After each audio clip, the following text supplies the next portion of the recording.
good. Garciaparra, Ramirez, Castilla, Greg Vaughn.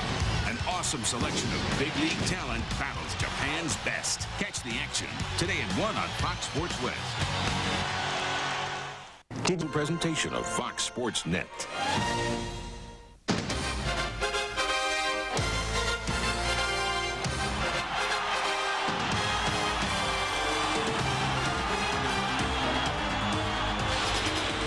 Major League Baseball All-Stars dominated the first 2 games of this series against Japan's All-Stars with an awesome display of firepower.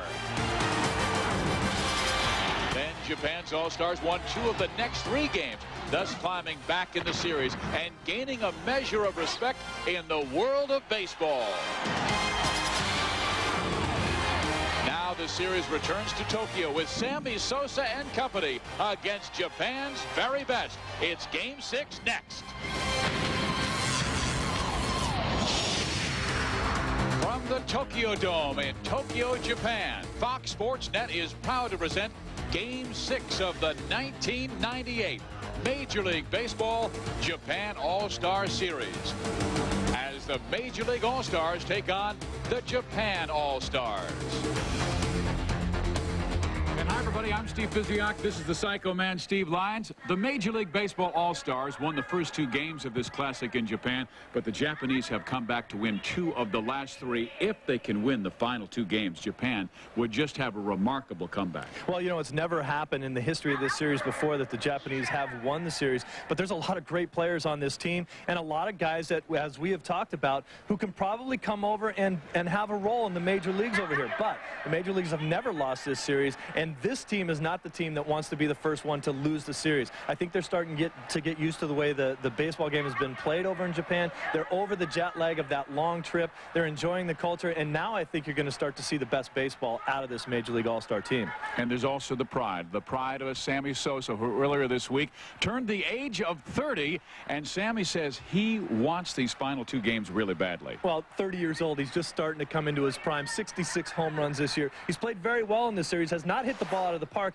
except for in the first exhibition game against the Tokyo Giants, but he's hitting doubles in the gap. He's hitting 385, starting to get his rhythm down, and I think you're going to see the best out of Sammy Sosa in these next couple games. Well, how about tonight's starting pitcher, Rick Helling? Had a career year for the Texas Rangers with 20 wins, has a very good fastball, good curveball, and was strong in his first outing. Well, he's one of those guys that's able to overpower the Japanese hitters, especially with the fastball up in the zone and a great curveball, and he's had such a breakout season. He's still riding that high. He's pitching right now like he's in mid-season form, so I expect him to have another good outing. It's the kid from North Dakota, Rick Helling, and also the kid from the Dominican Republic, Sammy Sosa. 66 home runs this year for the Chicago Cubs. He brings his power to Japan. Welcome back to Tokyo, Japan, where we welcome you back inside the Tokyo Dome for Game 6 of the Major League Baseball Japan All-Star Series. Let's check out Games 3, 4, and 5. The series moves south to Fukuoka for Game number 3. The Major Leaguers got it started early. First inning, Andrew Jones hits a double to right center field, followed by Nomar Garciaparra's single to right. That set up Sammy Sosa coming to the plate, and he hit this sacrifice fly. The Major League Baseball All-Stars would go up 1-0. But the Japanese would respond in the bottom of the inning. Takuro Ashii steals his way into scoring position moments later. Ichiro Suzuki would come to the plate, one of the real stars of Japan baseball, singling up the middle to score Ashii easily, and we are tied at 1. Ichiro would then use his speed to steal second and third. But it really did not matter, as Godzilla, Hideki Matsui, would take this Al Leiter offering deep. It was the first Japanese home run of the series. Japan would go up 3-1, and we finally got a smile from Hideki Matsui. Later, the Japanese would continue to run. Kazuo Matsui would steal second, then he would steal third, and would score on Javier Lopez's wild throw to get him. Japan would take a 4-1 lead. Matsui would then later get it done with the bat. He places this RBI triple perfectly between third and short. 2 runs would score. Japan goes up 6-1.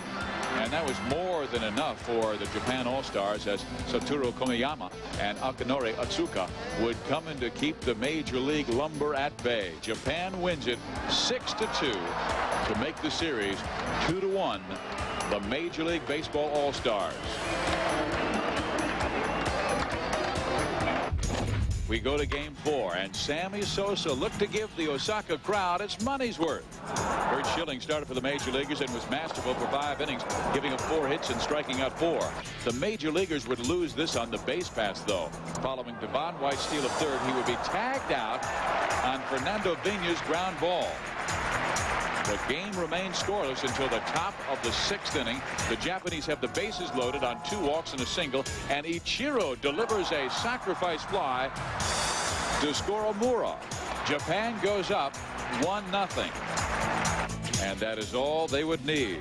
Tetsuro Kawahira baffled the Major Leaguers with his sidearm delivery, giving up 4 hits over 8 1/3 innings. Once again, it would be Akinori Otsuka to close the game. Bottom of the 9th inning, 1 out.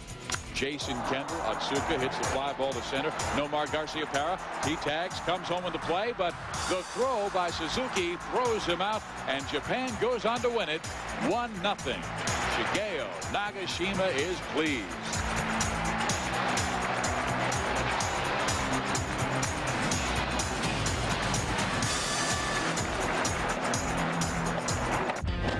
Game 5 in Osaka.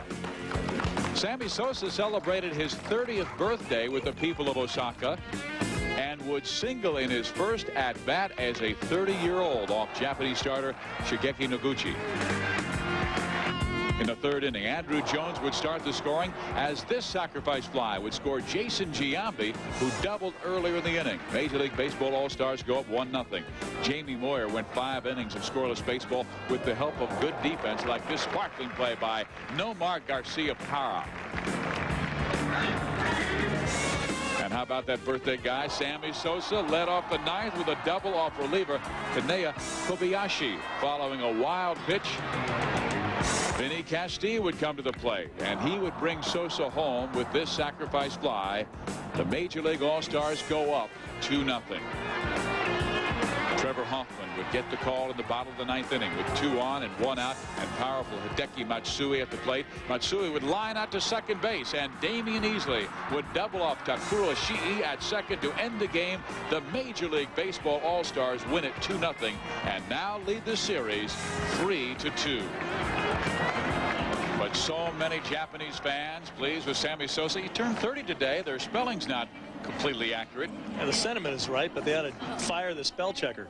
And there's Nomar Garciaparra. Fans, he is signing autographs as well. So let's return to the Tokyo Dome in Tokyo, Japan for Game 6 of the Major League Baseball Japan All-Star Series. Here's a look at the Japan All-Stars lineup. Matsui will lead things off. Ishii will bat second. Then Ichiro Suzuki, who is a great hitter in Japan, hitting .358 this year. 6 steals in the series. Matsui has 1 home run. Kiyohara is a great hitter, but only 1 for 9 in the series. Suzuki will bat 6th, then Karaoka.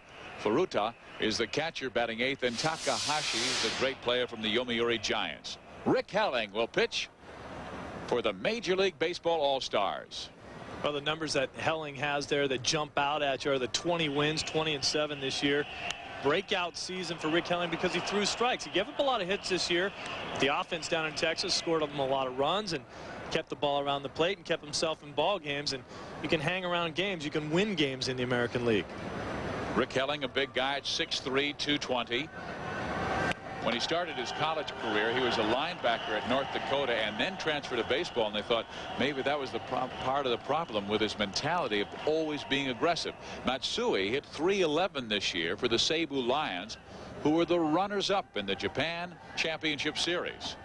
And Matsui, a great player, but Helling drops that nasty curve in there. He realized that maybe I have to back off, throw my breaking ball more, and that's why he had the success this year. Now look at the big 12-6 breaker on the outside part of the plate. That's a tough ball to get your bat on. So tough to get your bat through the hitting zone at the same plane that the ball's coming down on a breaking ball that big. Surhoff, White, Sosa in the outfield. Castilla, Garcia, Parra, Vina, Delgado, and Kendall will catch Rick Helling. But 2 errors in the first 5 games of the series. Their defense has been strong. Helling now will work against Takuro Ishii from the Yokohama Bay Stars, the champions of the Japan Series. Only the 2nd time the Bay Stars have ever won the Japan Championship. This guy can hit. He was also their shortstop, playing second base here for the Japan All-Stars. The problem for Helling early in his career, I really felt, was his control. I mean, he was walking about 4 or 5 guys per 9 innings. Went from Texas to Florida and then back to the Rangers. Well, Dick Bosman, the pitching coach with the Rangers, really straightened him out, and Bosman's real big on throwing strikes early in the count. Get ahead so that you can use the curveball, get ahead with your fastball, use it in different locations, and then go to the pitches that you can use to get strikeouts and ground balls. And that really hit home with him. The ERA was up over 4, but as we mentioned before, the Rangers score a lot of runs. They gave him a lot of run support, and he was able to win a lot of games, 20 games. Well, he fell behind Ishii 3-0. Now he's fought back to throw 2 quick strikes. It is full 3-2, and trouble awaiting with Ichiro Suzuki and Hideki Matsui to follow, to the great hitters in Japan.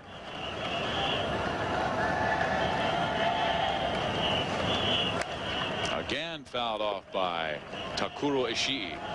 Only hit 7 home runs this year. And there's Ichiro. The batting title winner for the last 5 straight years. In '94, he hit .385. Well, the fastball wanders outside, ball 4. So Helling walks Ishii with trouble waiting, and Ichiro Suzuki, and then Hideki Matsui. Well, one of the ways that the Japanese team got into this series and was able to win some games is because of their aggressive nature on the base pass. In the first 3 games of the series, they're 12 for 12 in stolen base opportunities. And Ishii likes to run. He stole 39 bases this year. Ichiro Suzuki is a flyer as well. There's a fastball that catches the outside corner for a strike. Ishii scored 103 runs, one of the highest totals in Japan this year. Delgado holding him. The pitch misses low and outside. 1-1. I think for the Major League All-Stars, the toughest thing for the catchers to do is regain their form behind the plate as far as throwing runners out. They've been off for a month. Kendall has a good arm. He has a good arm, but it's a little tough to regain that form and make the right throw. We've already seen in a few of these ball games Javi Lopez having trouble throwing the ball down to second base and bouncing him, throwing a little short. Generally, when you try to throw the ball harder than you want to, you throw it short. Third baseman will boot a ball, come up trying to throw the guy out at first base. 9 times out of 10 will throw the ball into the dirt, and that's what's happening with the catchers because they're not used to throwing the ball to second right now. Runner goes. There's the throw, and Ishii is thrown out by a good 2 feet by Jason Kendall. After stealing 12 bases in a row, Kendall finally comes up throwing, and the ball is a little bit inside, but at least he got it to second base. Both catchers have having trouble getting the ball to second base. Garcia Parra blocks the base off, makes the play. Good call by the umpire there. Great jump by Ishii here. Takes a peek in, but Kendall up to the task finally, and the Japanese players thinking they can run on every pitch now, I guess. Ichiro pops it up to left field. It will be taken care of by B.J. Surhoff, and Helling shuts out Japan in the first.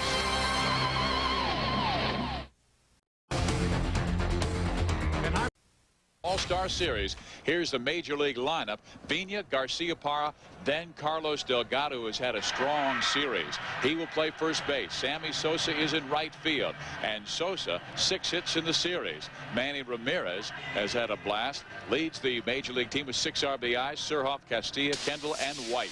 And here is Kenjiro Kawasaki.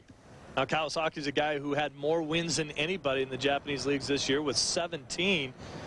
Remember, we saw him in Game 2 in a relief appearance. He pitched 1 2/3, gave up 2 hits and 2 runs. And he faces Fernando Vina, who has really been a pest in this series.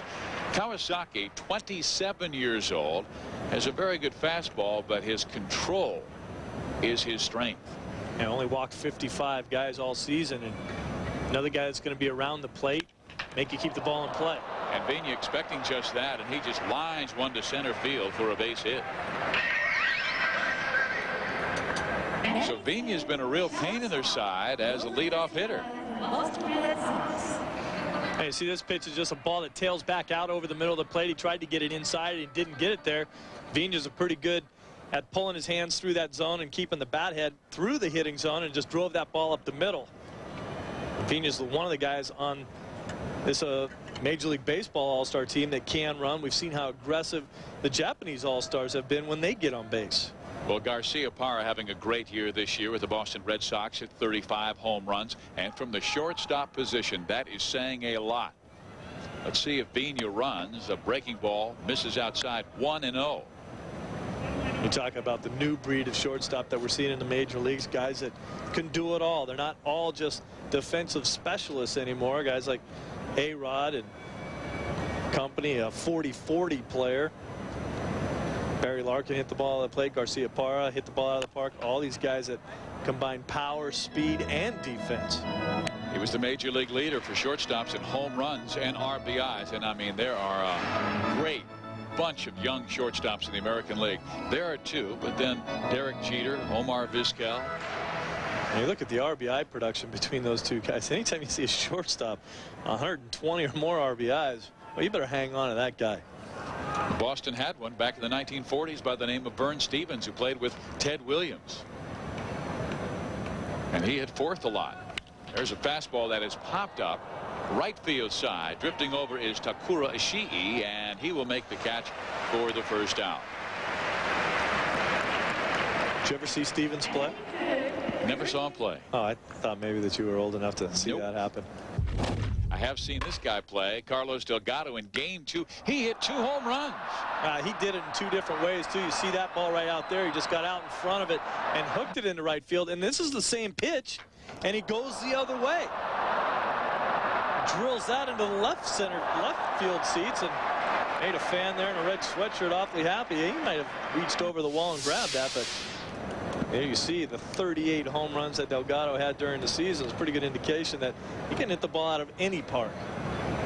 He drove in 5 runs in that game to hit 38 home runs for Tim Johnson and the Blue Jays this year. And Tim just raves about his leadership. Breaking ball misses inside by Kawasaki. Delgado and Mo Vaughn are guys you build teams around. Leadership and power. And I think Carlos Delgado is much more comfortable in that role now. I think it took him a little while because you remember early in his career he came up and hit a ton of home runs, 9 home runs in the first month of the season, and then he started seeing a lot more breaking balls. They adjusted to him, and he did not adjust all that well. It took him a couple years for him to become the player that he is now, and now that he is the type of player that can go out and dominate on the field, his personality shines through a lot more in the clubhouse now, and I think he really wanted to establish himself as a player before he took the leadership role in the clubhouse, and he's done that now. Well, Carlos takes up and in, and all of a sudden Kawasaki's behind the count 3-0. This is not a guy you want to fall behind on. And Carlos Delgado is not a guy who's going to take 3-0. If you throw him something that he wants to hit, he'll be up there hammering. Sammy Sosa will follow. 66 home runs this year for the Chicago Cubs. Furuta sets up away, and the pitch is thrown that side, and Delgado just sends it out of play, and the count goes 3-1. Great crowd on hand. Another sellout crowd here in the Tokyo Dome in Tokyo, Japan. 400 feet to straightaway center field, about 320 down the lines. First time up at the Tokyo Dome against the Yomiuri Giants. Sammy Sosa hit a home run that hit off the foul pole down the right field line. We've seen a lot of power since. I told you about Delgado's power in game 2 in the All-Star Classic against the Japan All-Stars. 2 home runs. And Carlos smacks that one right back up the middle. A base hit. Racing around to third is Vigna, and he will stay there.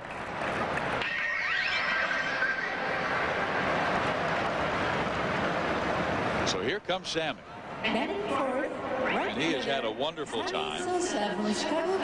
Uniforms and bats auctioned by Sammy Sosa have raised more than $37,000 here in Japan to help his homeland, the Dominican Republic, as we take a look at Carlos Delgado. Now that's just what you call chuck and duck right there. You know, a lot of these players have fun during this series trading off different sayings that they use, and then that's what you get when you throw a ball like that and you hit a bullet back up the middle. It's called chuck and duck. You better throw it and get out of the way. You're going to get hurt. He hit a bullet through the middle, got up the middle, and you don't want to be the pitcher on the back end of one of those plays very often. Well, here's Sammy Sosa.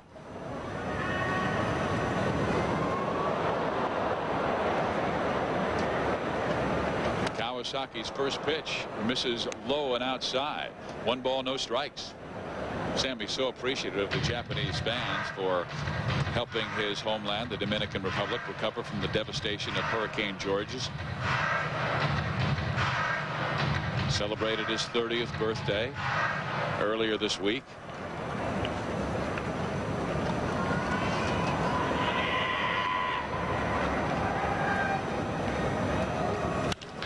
Smacks that ball to right field.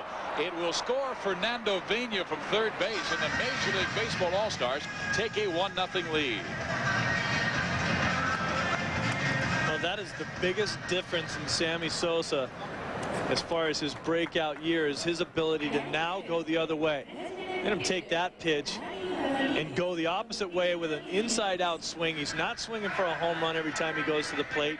He knows he now has the power to go the opposite field and hit the ball out of the park. But look at the concentration of the eyes right down through the strike zone. Watch the balance. He gets that little setup swing. Oh, man, that is great hitting. And all the Japanese fans with their flash bulbs out there wanting to get a piece of that hitting in their memory bank so they can look at it over and over. And the biggest difference between Sammy now and before is that ability to let himself go the other way. He used to try to pull everything, and it just made him a much worse hitter. You know, I'm wondering, as Manny Ramirez comes to the plate with a marvelous season for the Cleveland Indians, one of the leading candidates for MVP this year in the American League, you just wonder if all of those flashes that you're seeing here at the Tokyo Dome, which really started in the States with the Major League stars watching Mark McGwire and Sammy Sosa battle this year, if it's carried over here, because you don't need the flash. You don't need the flash. They got plenty of lights here. The flash only works for 8 feet. Now, it's part of the celebration. Exactly. Sosa's at first base, driving in a run. Now 7 hits in the series. There are lots of cameras going on over there in Japan, though. A lot of people have them. They're not afraid to use them. And they have them in St. Louis and Chicago as well. Delgado at second base, Sosa at first, and the pitch is just ripped foul by Ramirez. There's the great catcher Atsuya Furuta. It's just wonderful defensively. Was named catcher of the year this season in the Japan League. Great view of the split finger grip. You can see the ball just sort of tumbles. Didn't tumble enough. A hanging split finger is like a hanging changeup. Several Japanese pitchers have said they don't like the size of the Major League Baseball baseballs. I think the size of the ball is a little bit bigger than the ball that they use in Japan. Ishii goes to Matsui at second base to try and get the force, but everybody's going to be safe. That was a very risky play. I don't think that Ishii knew how fast Sammy Sosa runs. You see the 66 home runs. You forget about that he can steal bases. Tough play over there, and he just pulled Matsui off the bag at second base. That was one of the reasons that Sammy was safe, but you know, the scouting report isn't always the best, and Sammy Sosa can fly.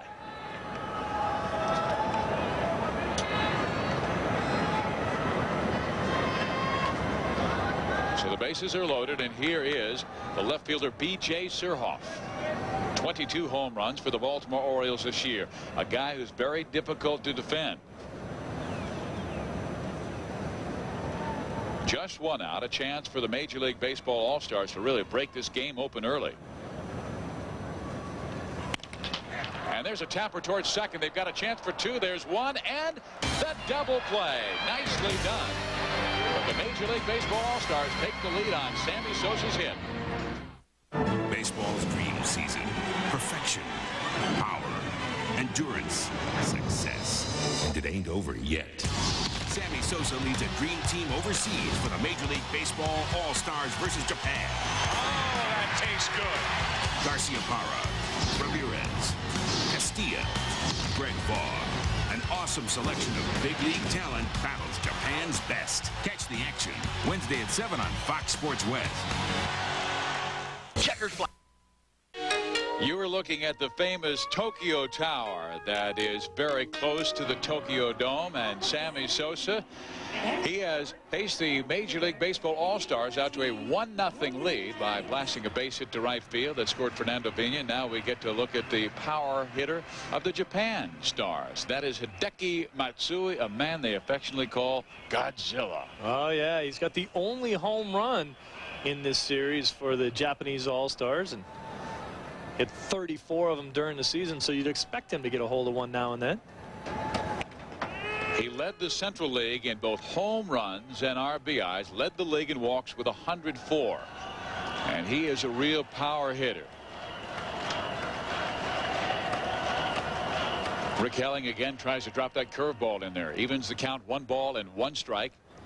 Matsui with the Yomiuri Giants. Seems like more of a high ball hitter for a left-hander, too. The home run he hit was a ball up in the zone. And Helling, a good high fastball pitcher. Took a fastball from Al Leiter in Game 3 and deposited it into the seats. Matsui again takes high and outside. 3 balls and 1 strike. Matsui was a power hitting legend in high school, the '92 high school champion. And he sends a fly ball to left field and rather deep, but backing up is B.J. Surhoff. About a foot in front of the warning track. He will make the catch for the first out of the 2nd inning. Godzilla is out. Sammy Sosa gives him a nice little salute as he heads back to the dugout. Oh, once again, another ball up in the zone. Fastball. 4-seamer from Helling. See how high this is in the strike zone. Godzilla, one of the guys that has the strength and the ability to be able to get up on top of a ball like that. Didn't quite get there and couldn't drive it out of the park, and it ends up being a harmless fly ball. So Matsui takes a seat in the dugout, and coming to the plate, Kazuhiro Kiyuhara, who also played with Matsui for the Yomiuri Giants. And there's that good curveball, but it just does miss outside. Kiyuhara, a real veteran in his 13th season. 384 career home runs. And again, that curveball thrown by Helling.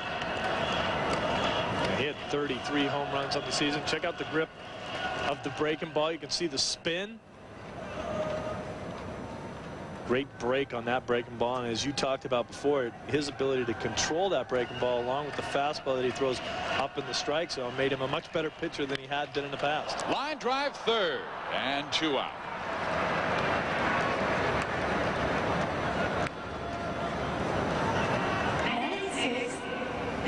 Oh, once again a fastball.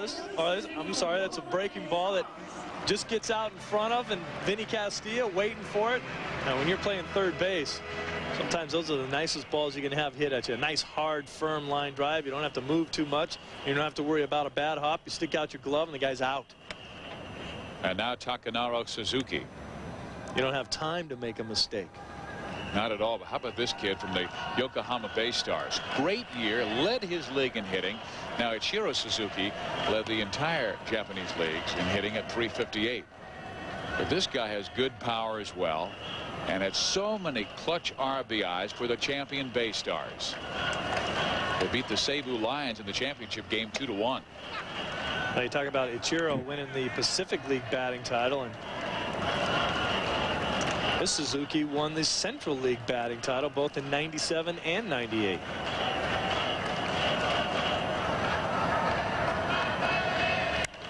That ball is knocked high and deep to straightaway center field. Watching it is Devon White. It will go up against the wall. Suzuki is into second base, stays there with a double. Well, Steve, we talked about this earlier in the series, that I thought a lot of the Major League Baseball All-Stars were having trouble judging fly balls in the Tokyo Dome. Devon White loses this ball. He gets on his horse. You can see his back. He's not looking at the ball. Now when he looks back to find it, he can't find it up there in the ceiling. He misjudges a little bit, and the ball goes off the wall. That's a ball right out over the middle of the plate. Those balls get hit and get hit often. And Devon White on a ball that normally he would track down and make the play. So now right fielder Yoshinobu Takahashi comes to the plate. Major League Baseball All-Stars with a 1-0 lead. There's a fly ball hit to right center. White cruising back will make the catch. Takahashi gives him a scare, but Japan has turned back. Tokyo Dome in Tokyo, Japan. Vinny Castilla will lead things up. Great power numbers with the Colorado Rockies this year. 46 home runs. And Kawasaki's first offering is let up outside. 1 ball and no strikes. About the average that Vinny put together with those home runs, hitting .319 on the year. That is a great year. Well, they challenge him with a fastball inside, and if you get it into Vinny, you better get it way in. You better get it in and keep it down. One of the best high ball hitters in baseball. 3 straight years he has had more than 40 home runs. And Kawasaki, who's been around 85, 86 miles per hour throughout this series and in today's game, has fallen behind 3-0. Wow, he lost him on 4 pitches, and this is a good control pitcher. Yeah, we often talk about how tough it is to hit a high fastball and get your hands up on top of it. Vinny Castilla has no problems at all, and he often jokes about, hey, if you want to throw a high fastball past me, you better be throwing it 100 miles an hour, because I will get there and I'll hit it with power. And most of the balls that he hits out of the yard are hanging breaking balls or high fastballs up in the zone. And a lot of pitchers now are taught to try to get guys out. It used to be keep the ball down, keep the ball down. But if you want to strike out, you try to run the ball up in the zone. But you can't do that to Vinny.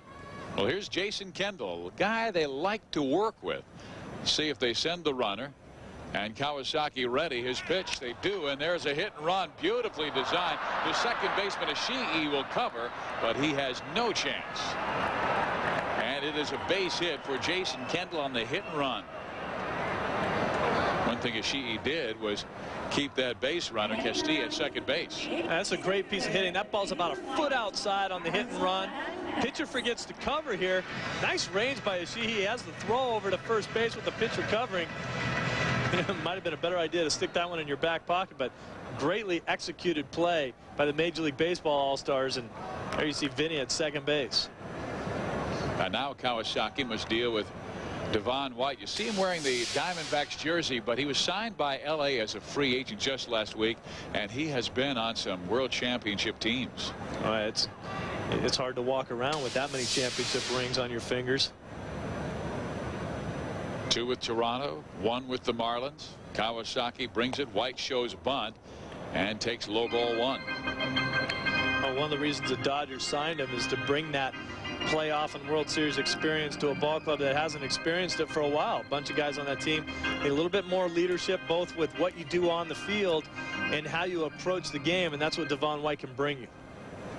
Let's see if he shows bunt again. Furuta sets up away. Devon swinging away, takes low, 2 balls, no strikes. That's the best thing about Devon White with the power, with the 22 home runs. You can go up in a bunt situation, and because you're a leadoff type hitter with great speed, you can fake a bunt, take a strike if you have to, see what the pitch is, get people thinking bunt, and then just lay one out and go deep or hit a ball in a gap and use the great speed that you have. He's not a sure thing to be a bunter up there just because there's guys on first and second with nobody out. And he smacks that one to left field. That will drive Suzuki back to the wall. He will make the catch. Tagging at second is Castilla. He will go to third. He is safe. Boy, Ichiro really has a marvelous arm in left field.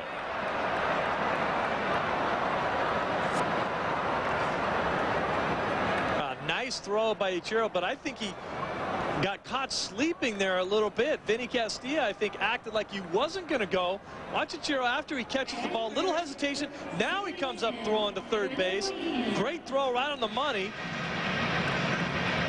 Castilla just beats it out because there was no real tag made by the third baseman. Ichiro thought he had him. The throw was there. The throw beat him. And he's wondering, how can you call a guy safe when me, Ichiro, the king of Japanese baseball, made that throw? He has shown a flair throughout this series. We saw him climb the right field wall in an obvious foul ball, but they got the crowd going, and now Fernando Vina comes to the plate. Made the All-Star team for the Brewers for the first time in his career. Fernando scored over 100 runs, and as a leadoff hitter, he will show some flashes of power. But his job to get on base, but did hit 7 home runs this year. He's got such a tiny strike zone, you know, and he's the kind of guy that he's got a lot of pop when he wants to use it. He's a strong player, and he just puts a good swing on the ball many, many times. And if you can get some lift, you can get the ball out of the park. But he knows that's not his job. But he works the count and gets himself into favorable counts. There's a good swing on the ball, and he drives it deep to right and gone.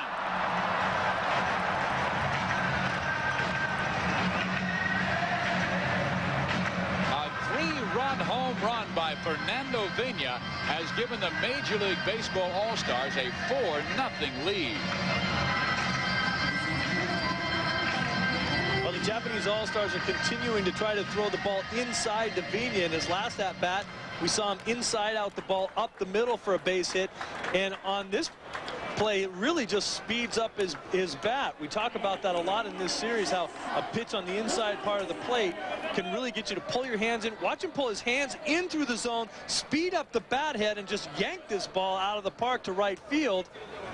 If that pitch was more out over the plate, Vina wouldn't have hit that ball out of the park. He would have just put his normal swing out and hit it up the middle. Now Garciaparra to the shortstop, Matsui, and Isao throws him out. Watch how quickly he pulls his hands in. That just speeds up the bat head. He gets the good part of the bat on the ball. This ball is just going to sail out of the park, and it surprises everybody, Vina, as much as anybody else. Look at the concentration. Look at his head down. Now he knows he's got the good part of the bat on the ball. Now he's thinking he's got a chance for it to go out of the yard. He can get into his trot. Leadoff hitters don't get to use that home run trot all that often, and I can tell you they're awfully happy to break it out. So Kawasaki has seen Vina strike him twice, once for a single, now for a 3-run home run. And here is Carlos Delgado. Starts him off breaking ball inside, 1-0. Look at that. 2-time minor league MVP, and he may be a major league MVP before his career is over.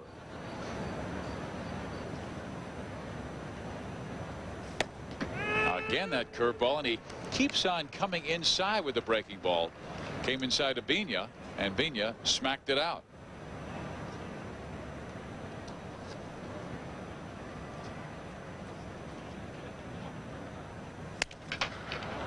Ground ball hit to first base. The Ohio will take it himself. That's the end of the second. It's a 4-0 Major League lead. A beautiful autumn day in Tokyo, Japan. Fernando Vina right now the star of this Japan Major League Baseball All-Star Series. He has 2 hits, including a 3-run home run in his last at bat. Short stride, quick hands, short swing, home run. And it's 4-0 the Major League star. So Vina sets himself at second base as Japan will now head to the plate in the top of the 3rd inning. Furuta, Takahashi, and Matsui will lead things off.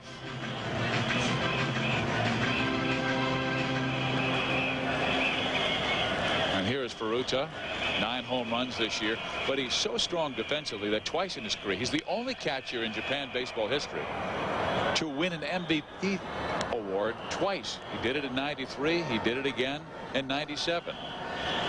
There's Hideki Matsui, who might be an MVP in the future. As you talked about, too, Furuta does it behind the plate. His offensive numbers are not that spectacular. Just 9 home runs this year. He hit .275.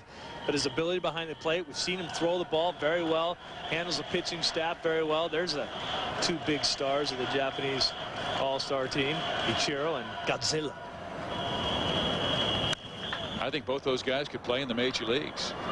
There's a lot of talk that they want that opportunity. I had a chance to sit down and talk with Chris Donnells, who's an American player who played with Ichiro all season this year on the Blue Wave, and he says that he's much stronger than you think he is. He's got wiry strength. He wants to play in the major leagues here. He asked a lot of questions about how to get here. Here's a looper just past Garcia Parra at short, and it's a base hit for Peruta. Well, Steve, good hitters get jammed, and this is just a backup slider that jams him. You put a good swing on the ball, you hit it off the bad part of your bat, but you have the strength enough to get it over Garcia Parra's head for a base hit. So now Rick Helling must face Yoshinobu Takahashi. Great rookie year with the Yomiuri Giants, hitting 19 home runs, batting .300. And he had a choice, because he was such a star in the college ranks, to choose who he wanted to have draft him. And it was his father's favorite team, the Yomiuri Giants, who have won more championships in Japan than any other team.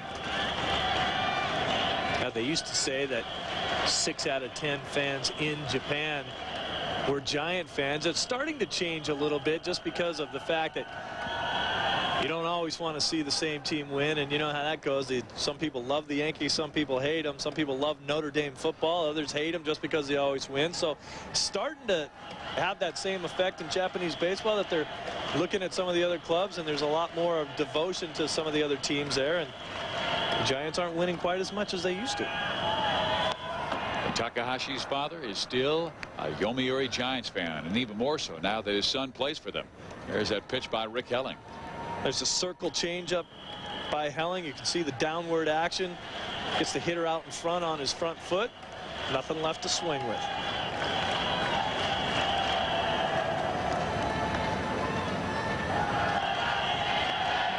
Helling checks the runner and again brings the fastball, just as misses 2 balls and 2 strikes. And Rick really had a strong season for the Texas Rangers this year. 20 wins. Do you think he has a chance at all for the Cy Young Award? Well, look at the other names there with Cohn and Clemens and Glavine, all with 20 wins. I really think Clemens is going to walk away with his 5th Cy Young. And it's amazing. It's amazing to know that Helling had 20 wins, but with all those other guys that are the competition that he has for that, I think he's going to get very little consideration for the Cy Young. Well, there's that good curveball that he throws. And Helling has his 2nd strikeout of the game. That will take us to the speedy Kazuo Matsui, who struck out his first time up. He was the star of the Japan series, both defensively and offensively. One thing I've always been interested about Katsui Matsui, who won the Most Valuable Player Award this year over Ichiro. Watch the way he hits. He hits with a lift on his front foot, and as soon as he's on base, he takes it up. He will pop up to Castilla for the 2nd out. We might see those lifts in the future of some major leaguers. And here is Takuro Ishii, who was caught stealing, the first Japanese player to be thrown out by a Major League All-Star in this classic. A lot of speed at the top of the lineup with Ishii and Matsui and Ichiro. They can all fly. That's one of the things, back to my conversation about Ichiro with Chris Donnells, is that people don't understand how fast he runs. Well, he singles to right field. Sosa with the baseball, and he keeps Peruta at 2nd base.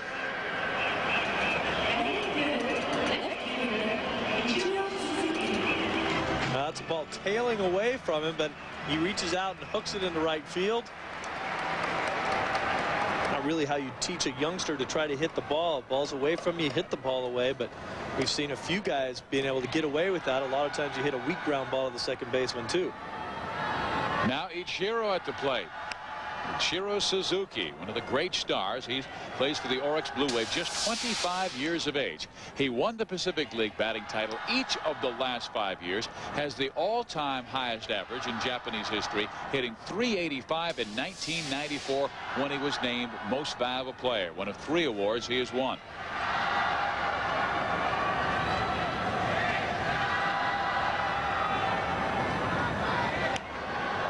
Many believe that Ichiro will be the first non-pitcher to play in the major leagues. Bobby Valentine, Barry Bonds were here in '96, and they said the same thing. And Chris Donalds told you that every single night. That's when you appreciate him, when you see him every single night. Yeah, and he said he asked a lot of questions about what he needs to do to get to be a better player to come over here and play. He really thinks he has an interest in doing that. And Donalds has been telling him you got to get a little bit stronger. He says he is a very strong kid. He put in 15 pounds between this year and last season. And so he's hitting the weights a little bit harder, and he asked a lot of questions about Major League Baseball. This is a place where he would like to end his career or eventually get to the point. He's certainly a huge star in Japanese baseball. I think he wants to take the next step.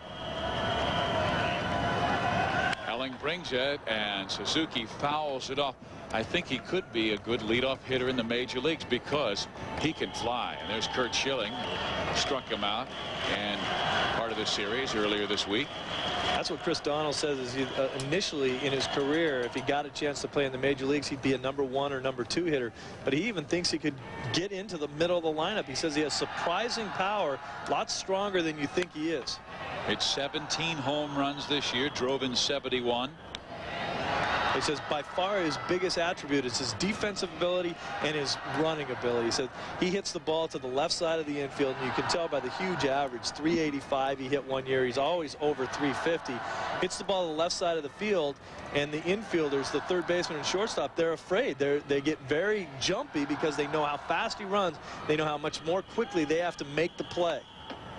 Helling throws high, 2 balls and 2 strikes. And they enjoyed the challenge coming over here, coming over to play against the Major League Baseball All-Stars. The challenge that Hideki Arabu has faced, Shigetoshi Hasegawa of the Anaheim Angels, Hideo Nomo. And look at that pitch by Helling. He drops the curve in there to strike out Japan's very best, Ichiro Suzuki. First Major League All-Star run, then Fernando Vina popped a 3-run home run. So here is Sosa facing Kenjiro Kawasaki, and Kawasaki throws an off-speed pitch in there and has a strike against Sammy Sosa. Most RBIs in 1 year. How about Hack Wilson back in 1930? Then Chuck Line, Hack Wilson again in 29, and Sammy Sosa drove in 158 for the Cubs this past season. Kawasaki throws inside and low. Now, Steve, think of all the different things that are on Sammy Sosa's mind. Once he had this tremendous season, instant celebrity in Japan, he's still looking at the relief efforts in the Dominican and still trying to have a great series. And he is. Base hit to left field. He has 2 hits, now 8 for the series. And here's a guy coming in here with so many things to think about, and least of which are actually what's happening on the playing field. He knows he's a great player, but all these Japanese fans want to see the best of Sammy Sosa, and he certainly is delivering. Look at the swing, the little loading device that he gets himself ready. Look at the balance through that swing. We saw the reverse angle on his first at-bat. We saw the concentration in his eyes and his ability to follow and track the ball all the way into the hitting zone and then just mash it. So Sosa's at first base with good speed, and Manny Ramirez, who might be reaching that Sosa plateau. I mean, here's a guy still very, very young, had a monster season this year, and perhaps he was one reason a few years ago that Cleveland could say goodbye to Albert Bell. Oh yeah, Ramirez has no idea how good he is right now. He's still that young. Look at the average, 34 home runs on 113 RBIs. This guy, as we talked about earlier in this series, is just learning his ability to go the other way. Still tries to pull the ball a little bit too much. We saw him hit a home run the opposite field. He hit a lot of opposite field home runs this season. Once he really figures out how good he is, then he can just almost cruise control, understand pitches better, pick and choose things a little bit better at the plate, and he's going to be a tremendous player. Well, Kawasaki busted that fastball right past him, and now the count is his way. No balls and 2 strikes. Are these situations times to try different things, like going to right field for Ramirez? It's not a major league game. Well, you couple that with saying, hey, it doesn't really mean anything with the fact that you are an all-star, you're on an all-star team, you're playing in a land that's not yours, and you want to make a great impression. It's nice to go over to Japan and have people trading the Manny Ramirez card with people saying, I got to have one.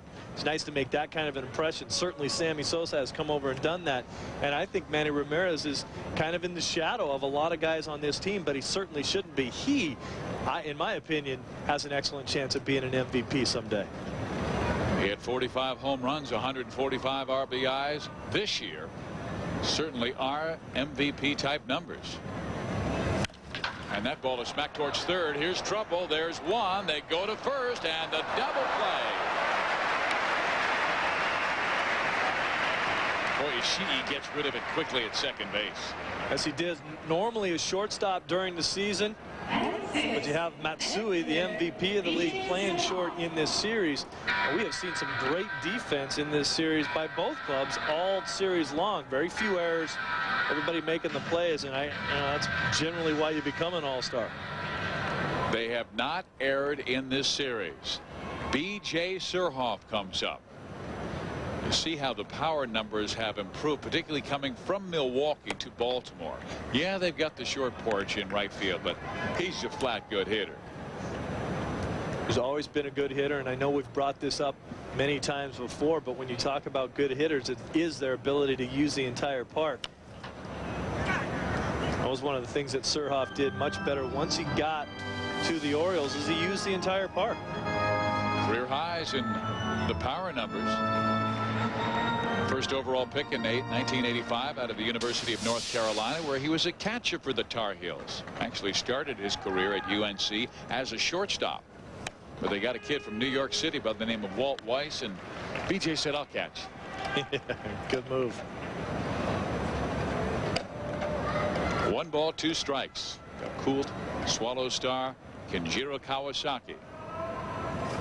Ooh, he went around. Yes, indeed. Kawasaki strikes out B.J. Surhoff. We head to the 4th inning. 4-0, the Major Leaguers.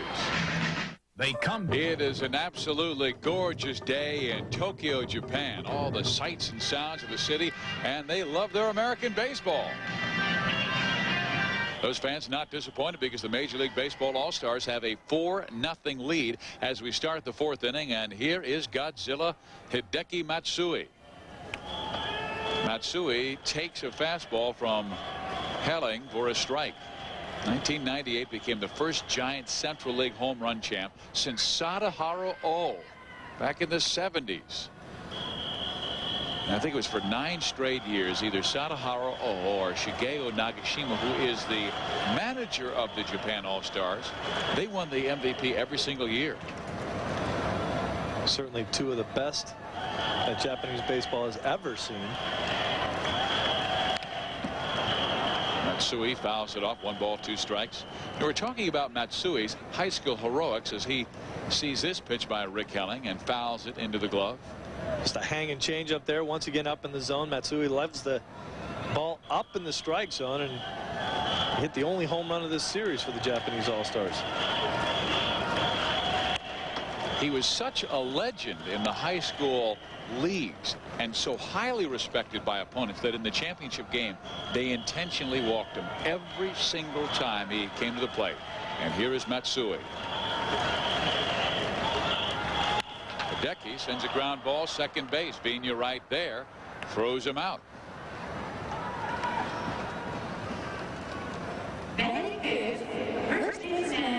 Every night on Fox Sports Net, it's Fox Sports News Prime Time. All the scores, all the highlights, and all the breaking stories covering your hometown team 7 nights a week. We are there. Fox Sports News Prime Time every night on Fox. Matsui now 0 for 2 in the game. He is flied out and grounded out. And that curveball is knocked foul. Kiyuhara, again, one of the great players in Japanese baseball history.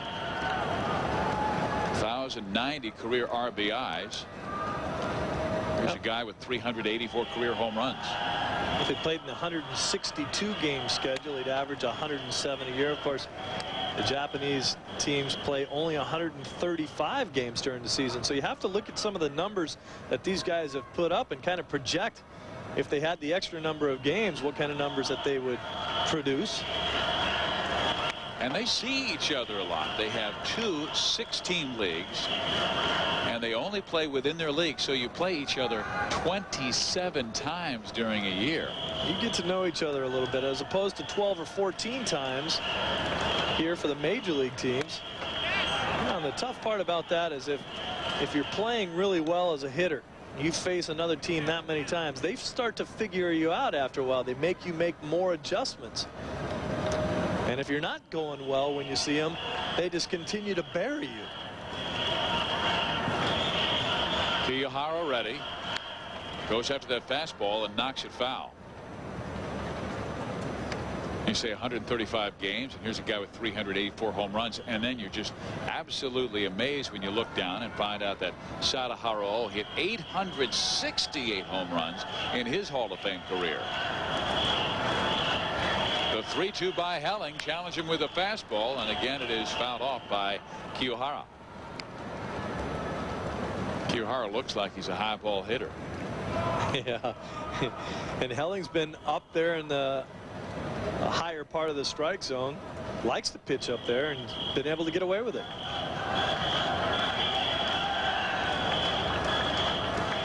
Stays up high, and it is drilled high and deep to left center field. Racing back is Suroff. He will not reach it. Devon White will send it back to the infield, but not before Kiyahara has himself a stand-up double. That was kind of nice to see a little challenge there between pitcher and hitter. Kiyahara obviously liked the ball up in the zone, and Helling said, you know what, I like it up there too. Let's see who wins. This is going to be a high fastball. Right up there by the letters. Kiyahara gets up, stays on top of the ball, and drills it into the gap and off the wall. He really turned on that fastball. 4-0 the Major League Baseball All-Stars lead on a Sammy Sosa RBI single and a 3-run home run. Here's a ground ball hit to Garcia Parra. He throws his man out, but moving to third is Kiyahara.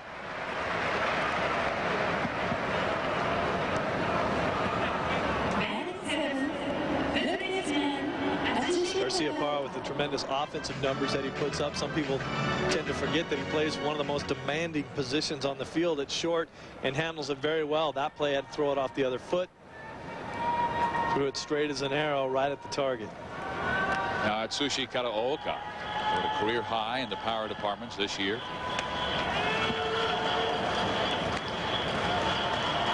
Now, this guy really spins around when he swings the bat. If he swings and miss, he'll be looking into his own dugout. Yeah, he starts with that open stance and he stays open. Yeah, a lot of guys will start with an open stance. Look at Rick Helling. You see the drop and drive. Pretty good positioning after he lets go of the ball.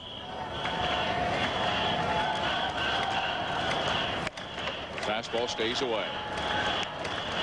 Most of the reason why guys use an open stance is because it opens their face to the pitcher. They actually see the ball better. They want to feel like they're looking at the delivery of the pitch with both eyes, but they'll close down as the ball comes.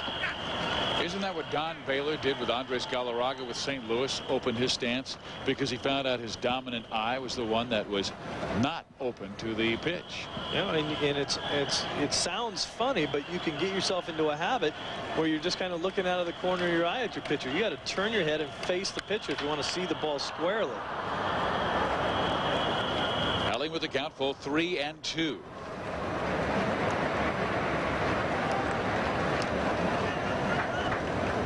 How much did that help Andres Galarraga's career when he opened up? Don Baylor revived the guy's career and made him millions of more dollars. Chopper towards second. Pena right there. His throw is in time. And the Major League Baseball All-Stars will take their 4-0 lead to the bottom of the fourth.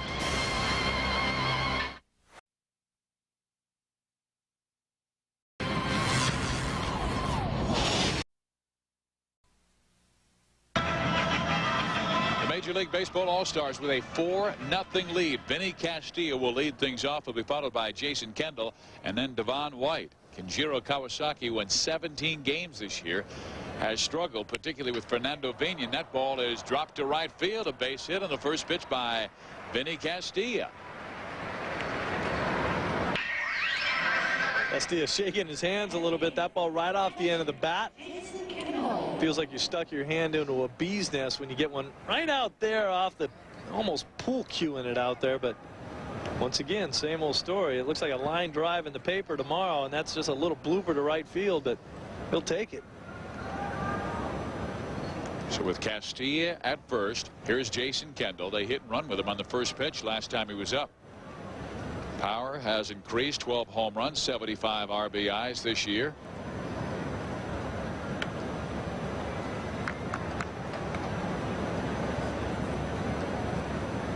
And you might see those numbers at the bottom of your screen every time either Kawasaki or Helling have thrown pitches. It's for the kilometers per hour. When 133, and a kilometer is 62% of a mile, so a 100 kilometer per hour fastball would equal a 62 mile an hour fastball. It would take a 145 mile an hour or kilometer per hour fastball to equal a 90 mile an hour fastball.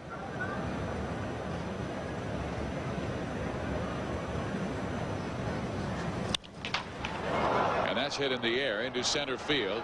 Coming on is Hideki Matsue, and he will make the catch. 1 out. It is Hardcore Football on Fox Sports Net. Ronnie Lott, Bill Moss, and Ron Pitts bring you Turf Talk from the toughest guys in the NFL. Hardcore X's and O's, hardcore blood, sweat, and tears. Hardcore Football Tuesday at 8 on Fox Sports Net. Just check your local listings.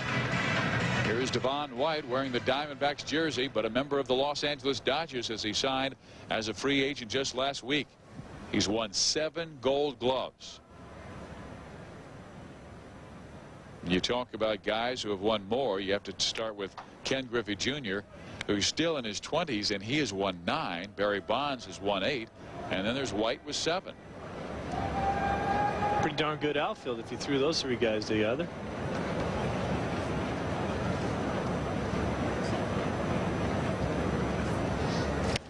Wow.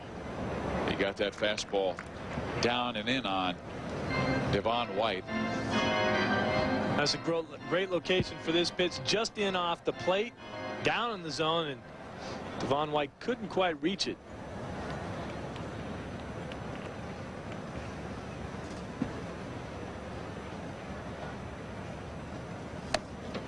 You know, Devon hit 279 this year, but still never has walked that much and will strike out a lot. Do you think the Los Angeles Dodgers will have him as their leadoff man or Eric Young? I don't think that Devon White is a leadoff guy. He's not the prototype leadoff guy. He hits too many home runs. He should hit later in the order. He does strike out too often, and he doesn't walk. Just the things that you said. If you want a true leadoff guy, you got to have a guy who's going to have an on-base percentage close to 40%. And Devon White is more of a hacker up there. He's going to get his home runs. He's going to strike out. And he has excellent speed, but he doesn't run as much as he used to. A little bit older, 36 years old now. That didn't seem to bother Ricky Henderson this year, who led the American League in stolen bases at the age of 39, and Ricky will turn 40 in the month of December. And here comes Fernando Bina after Devon White walks. And what a game for Bina. 2 for 2, a single run scored in the first, and then that 3-run home run in the second inning. He's having a great series, 5 for 9 in the series, and they're kind of rotating second baseman. Not playing every game, with Damian Easley also moving in at second base.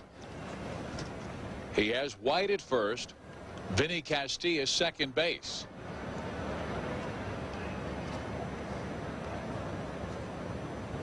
.140 kilometers per hour. That would be around 87, 88 miles per hour. Bina has really cracked a lot of early count pitches in this game and throughout this series. Well, they tried to pitch him inside in his first 2 at-bats today, and that hasn't worked, and that first pitch is away, and you wonder if Bina will continue to look away in this at-bat and try to go up the middle or the other way with the pitch. He goes up the middle and knocks it to center field. Matsui with the baseball. Here comes Castilla. The throw to the plate is not in time. It's 5-0 Major League All-Stars.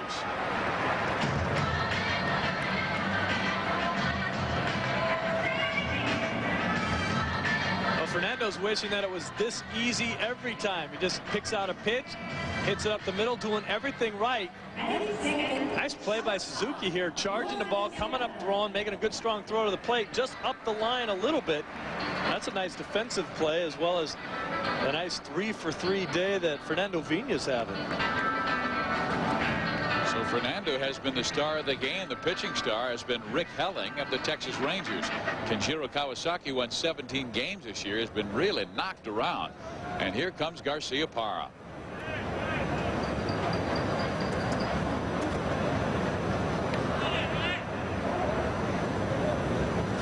Nomar goes after the first pitch, sends a ground ball to short. They've got one, and they do not get the double play as a throw by Ishii pulled Kiyohara off the bag.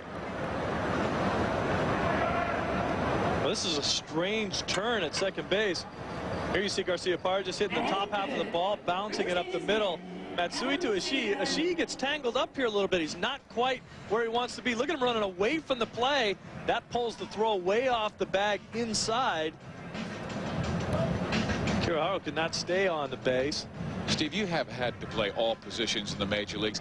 How difficult is it from going to shortstop to second base like Ishii is in this series? Well, you're not all that comfortable over there, but you know, like my dad used to tell me, a ground ball is a ground ball is a ground ball. If they hit it to you, catch it. Different. Footwork definitely is different, and you're playing with your back to the bag. That is the biggest difference for a shortstop. When he has to move over to second base, when you're turning the double play, you have your back to the play. The runner's coming into you. You have to turn to your left and make the throw over to first base. Whereas when you're at short, everything's in front of you. You're making the play. The throw's coming at you. The runner's coming right at you. You can see everything. It gets a little bit nerve-wracking when you can't see the runner sometimes. And on that play, you could tell that Ishii wanted to see what was going on around him before he actually caught the ball and made the play to first base, and it didn't work out too well. So now Carlos Delgado steps to the plate. Carlos singled his first time up, grounded out his last to first base.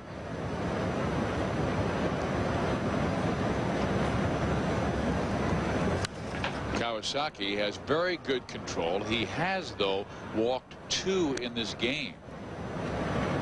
Hideki Matsui is in center field. You see Yoshinobu Takahashi right field and Ichiro Suzuki in left.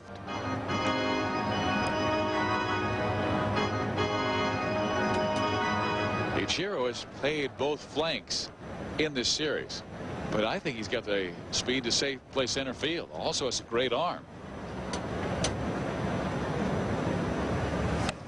Well, he came inside with that breaking ball, and Delgado's behind 1-2.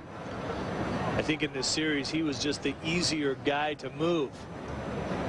Now you see the breaking ball down and in. That's a nasty pitch.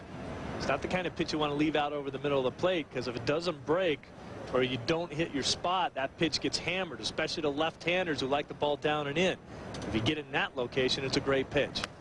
Well, they set up way away, and it misses, even in the count at 2-2. Ichiro Suzuki does play center field for his team, the Oryx Blue Way.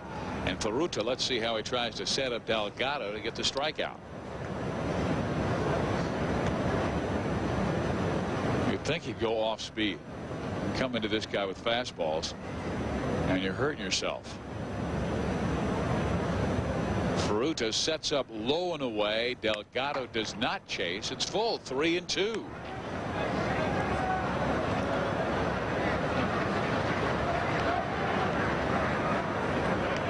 Sammy Sosa hopes to be next.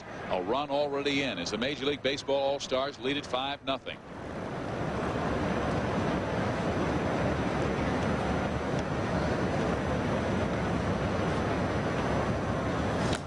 Kawasaki went with the sinker. Delgado, did he go around? Yes, he did. Wow. And Carlos strikes out. So the Major League Baseball All-Stars add one more and lead by 5.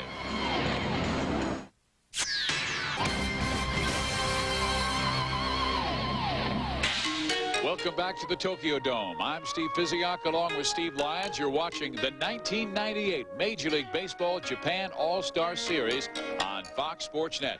Due to time constraints, we move ahead to further action. It's 5-0. The Major League Stars have the lead. Again, Steve Physiak, Steve Lyons, and Sammy Sosa. He is 2 for 2 with an RBI single to right and a single to left in his last at bat. Sammy enjoying his 30th birthday earlier this week, and he's come around to go 2 for 2, and maybe Fernando Viñas celebrating his birthday with him. Fernando's 3 for 3 with 4 RBIs. Sammy's playing this series like he did through the regular season, and as we mentioned before in his earlier at bat, that there seems to be so much more pressure on a guy like Sammy Sosa. Look, you see the signs in the crowd here. You go halfway across the world to play baseball and everybody still knows who you are. Japan, meantime, sends up a new pitcher. That is Tatsuji Nishimura in his 9th year, injured in 96, 97, won 10 games this year with a 3.36 earned run average. He will not overpower you since the injuries, but he had a great year back in 1991, his very best, winning 15 games. Again, that breaking ball. 1 ball, 1 strike. Another one of the Japanese pitchers that has the big pause in the delivery. He'll come set. He'll take a little bit of a stride back. Set again. Hasn't really bothered Sammy Sosa all that much. That he just sits there and relaxes and says, you know what, when you throw it, I'll hit it. Sammy appeared to be on that pitch just a little bit late and fouls it back. Look at the stride of Sammy Sosa, the swing. Boy, that's a good-looking swing. He just missed the ball, and seems to feel like he gets his timing a little bit better and better with each game that passes in this series. So many Sammy fans here. They want a Sammy souvenir ball.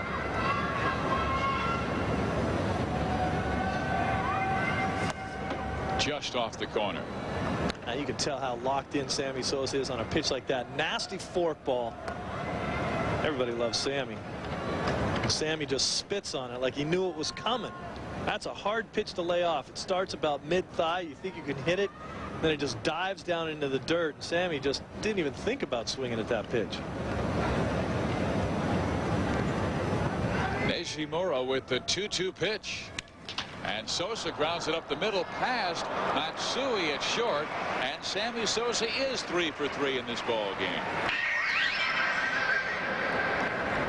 They've got him all shapes and sizes here. Sammy Sosa fans. Well, watch again. This is another split finger ball. Down in the zone. Sammy goes way down and out of the zone to hit it up the middle. The last 2 pitches that Sosa hit, one he took, the other one he hits up the middle for a base hit. That strikes out most guys in the big leagues. You swing and miss at both of those pitches, and you're sitting on the bench with a big K next to your name instead of on first base with a base hit. Well, last time Sammy was at first base, Manny Ramirez was at the plate, and Manny bounced into a 5-4-3 double play. Ramirez takes that running fastball for a strike. 45 home runs in 98, the 3rd highest total in Indians history. Well, he had a great year. 145 RBIs. Yeah, he just got it done all year long with the power. And you know, hitting home runs, 45 home runs, certainly going to drive in runs, but driving 145, you know you're doing something else other than just hitting the ball out of the park. And game 1, this guy just went nuts. There's the power to the opposite field that we talked about. It's a breaking ball. He just waited, put the good part of the bat on it. It went out of the park. And then later in the game, he decided to pull a fastball, and there was no doubt about this one. People back there don't even bring their gloves. They figure, what the heck, we're not going to catch a home run ball all the way back in these seats. That was 440 feet. He might be the American Godzilla. Hideki Matsui for the Japanese. The most home runs in Indian history was hit in 1995. Albert Bell hit 50. Then he came back the next year and hit 49. Hal Trotsky has the RBI lead of all time with 162, and Ramirez had 145. And he smacks that one to left field. Boy, he is on everything. Steve, if he got underneath that ball just a smidgen more, that thing would still be going. He hits the ball so hard, the ball explodes off of his bat. Look at the balance. Gets his front foot planted very early, and then just unleashes the bat. Man, that ball was hit so hard it got out to Ichiro out there before he could take a couple steps. So 2 on with nobody out, and B.J. Surhoff is coming to the plate. Nishimura in trouble here in the 5th inning. Major League is already leading 5-0 after losing 2 of the last 3 games. That's low and in the dirt. You were talking about that pride element before the game, that these guys know they've lost 2 of the last 3. They have something to prove. They also know that they're the best in the world, and they're not going to be put themselves in any situation in any series, whether it means anything or not, to go out there and lose it.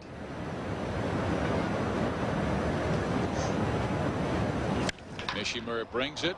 B.J. Surhoff fouls it off. Maybe the guy who has shown, well, maybe the most emotion when it comes to making it out in this series is the guy at the plate, B.J. Surhoff. Slammed his helmet down after that one at bat to end an inning. Then he made sure he ran over and caught it before it hit the turf again. But that's the competitiveness that these guys show. Once you put the uniform on, you can forget about what time of year it is. They want to play, and they want to play well. I find that the difference between guys during the regular season that have great years and guys that have off seasons is not during the season. You don't ever want to go to the plate and strike out. But I find it's how well you prepare for the season in the off season. You have a great preparation period, then come into the year. I think that's when you really truly make your biggest gains. Any guy that walks to the plate, if he's never practiced at all, never wants to strike out. But if you didn't do a whole lot of working out in the offseason and you didn't practice and you didn't continue to hone your game, that's where you will walk up there and have some more strikeouts than you did the year before. B.J. Surhoff, a classic example of an athlete who has improved every single year in the major leagues, and a guy who works out a great deal in the offseason. No such thing as an off-season anymore for these players. And that's low and ball 4, and Nishimura, who has very good control, has loaded the bases. Sosa goes to third, Ramirez to second. Surhoff is now on for Vinny Castilla. And he's been in this position a few times, bases loaded, looking for one of those high fastballs. Brain trust for the Japanese All-Stars, of course, Shigeo Nagashima. And it is Hondo who was the Yokohama Bay Stars first-year manager who won the Japan Championship this year. And here is Castilla. Nishimura will try to give him that high heat. Yes, he does. And Vinny misses, popping it up high to the second baseman Ishii for the first out. Vinny forgot to run that one out too, didn't he? Look at this. He challenges him with the high fastball. This is in Vinny's happy zone. Oh, he just misses it, and he knows it. And Nishimura knows that he got away with one. Wow.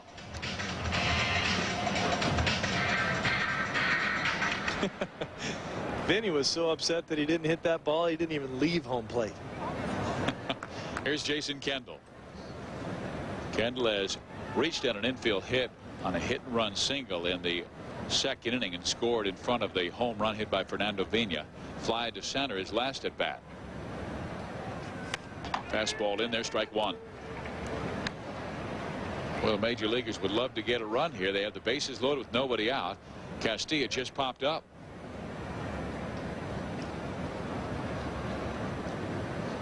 (5-0), 4 RBIs by second baseman Fernando Vina. Talk about guys that work hard in the offseason. Jason Kendall, one of those guys, continues to make himself a better player. When he was drafted, they said he wouldn't hit. He's always been a pretty good receiver behind the plate, but there was room for improvement there. He's not only made himself a better catcher, but he's improved his offensive numbers every year he's been in the big leagues. Curveball hit on the ground, third base. They're going to try and turn 2. There's one. They will not get Jason Kendall, and a run scores. Sosa checks in from third, making it 6-0. The Major League Baseball All-Stars.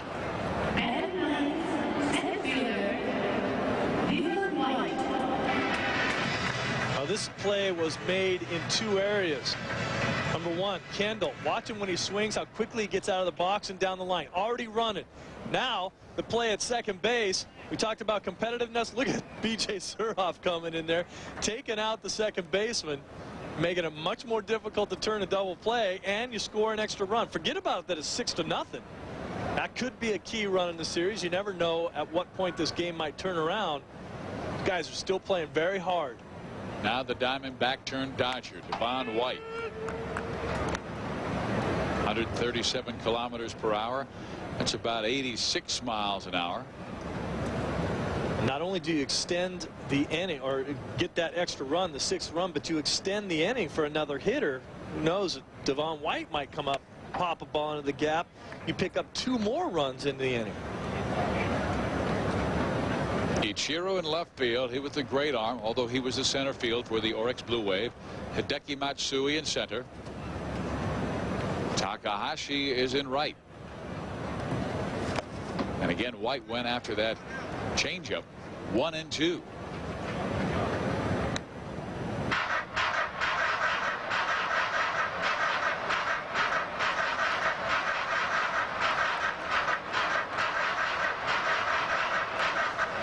Double play combination of Ishii and Matsui.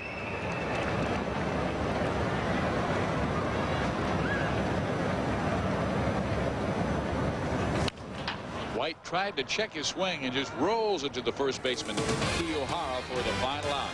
The Major League Baseball Stars add one more. Man. Japan, a beautiful sight here in the Far East. And here is a look at the Central League, the way it ended in 1998. The Yokohama Bay Stars, who won the entire Japanese championship, finished 4 games in front of the Chinichi Dragons. The Yomiuri Giants, who won so many championships in their past, finished 3rd. And the Seibu Lions, who lost in the championship game 2-1 to Yokohama, finished 3.5 games in front of the Nippon Ham Fighters.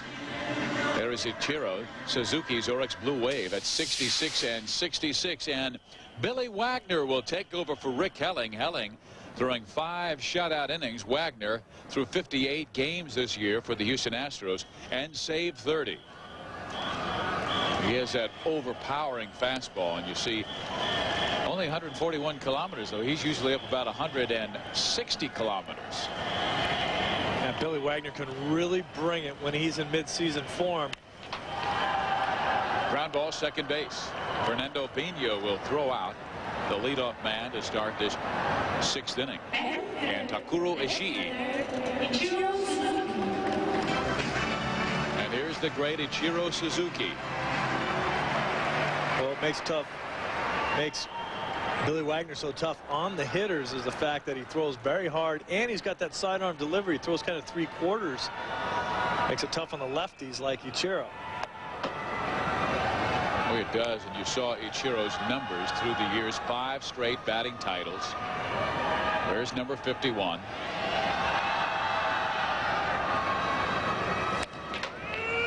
Wagner gets it up there about 89 miles an hour.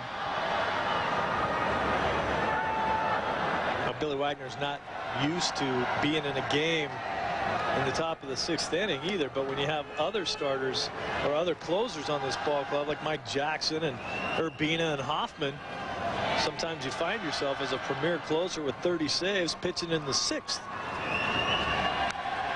And Suzuki fouls it off. Why can a guy like Wagner, who's only 5'9", 5 feet 10 inches off, why is he able to throw it so hard? Well, it's all mechanics. You see right there in that replay, great mechanics that he has, good leg driving. I think most closers will tell you that they pitch almost as much with their legs as they do as with their arms. He gets a lot of power, pushes off very hard off the mound. The arm strength just comes along with it. Is that the same with this man Suzuki? Because he looks strong from the waist down, and he admitted that he needs to get stronger with his upper body. Yeah, he has put on some weight. As we talked before with the conversation with Chris Donalds, he's asked a lot of questions about what it takes to get to the major leagues, and it's all about strength. He needs to get a little bit stronger, and he's not the biggest guy, so he needs some strength in order to generate a little more power. He's already got a classic swing. He's able to put the ball in play, and he hits the ball to the left side. He knows what it takes in order for him to use all the tools that he has to be a great ball player. Hits the ball to the left side of the infield. He can absolutely fly. And he knows that if he hits too many fly balls, he's just an easy out. He needs to hit the ball on the ground and hit the ball on the line in order for him to take advantage of his skills. Wagner tries to work him away after pounding him inside with fastballs, and he was trying to inside, outside those pitches to left field. He fouled them all off. Now the count's even. Again, Billy comes inside and gets him to pull it to Vina. Suzuki even then makes it a close play. Well, weeknights at 6 and midnight. It's the last word with Jim Rome in L.A. and live studio audience at the All-Star Cafe in New York. It's Epic Sports. Join Rome as Sportsnet. Check local listings. Well, here is Hideki Matsui, who is 0 for 2 in the game. He is flied out and grounded out. How about that? Right back up the middle. He left it up in the zone. Vina tried to backhand it, but it goes into center field to Devon White.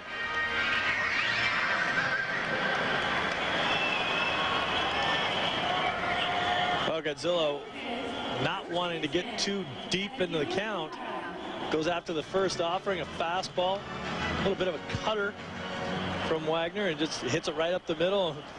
Billy was thinking that maybe he could catch that ball behind his back, make a play somehow. He was a little upset that he didn't come up with it.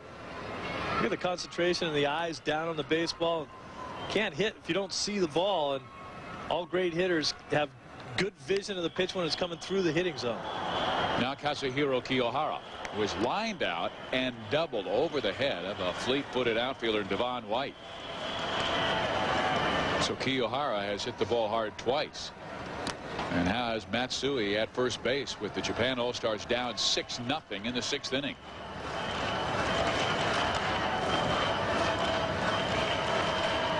Kiyohara, as you mentioned, 13-year veteran, kind of the elder statesman of this Japanese all-star team, the respected veteran that he is. 30-plus home runs in a season 7 times in his career. Matsui's now the slugger in the Japan leagues, and he's at first base. Kiyohara hit 37 in 1990, came back, hit 36 more in 1992, and even now at the age of 34, Kiyohara hit 23 and drove an 80. Wagner's trying to pull out his best pickoff moves for Suzuki over there. He's not known, or Matsui rather, on first base, not known for his speed, even though he's playing in center field. I think he's a little upset that he actually got on base. Thought he should have made that play, so now he's going to try to pick him off first. He comes home, and Kiyohara fouls it off. Now he's behind the count. 0-2. Does Wagner on 0-2 like to pound you, or is he taking off? Wagner loves to go up in the strike zone again. He knows he's got that fastball. He can reach close to 100 miles an hour.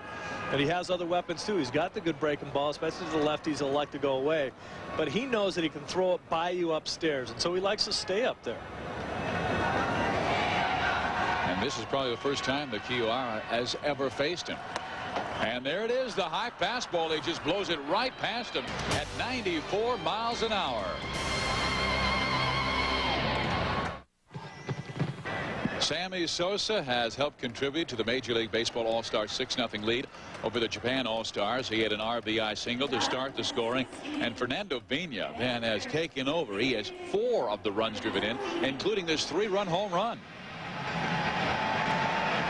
Vina, as we talked about before, is a guy that you have to throw strikes to. He's not a real big guy at the plate. He has great plate coverage and good pop for a small guy. He's strong, and he puts a very quick, short swing on the ball, and you can generate some power when you do that. If you hit the ball at the right spot on your bat and you have the correct timing. I think Vina is a classic example of a guy who's not that big but can still hit the ball out of the park when he hits it right. Sosa, meantime, has 3 hits, scored a run, has that 1 RBI in the first inning. Vina 3 for 3, pair of singles and the home run we talked about. Nishimura with the pitch, and it is in the dirt. 1 ball and 1 strike. Tatsuji Nishimura taking over for Kenjiro Kawasaki, who started the game and gave up 5 of the 6 runs. There's Andrew Jones, the Major League All-Stars. We may see him later as a defensive replacement.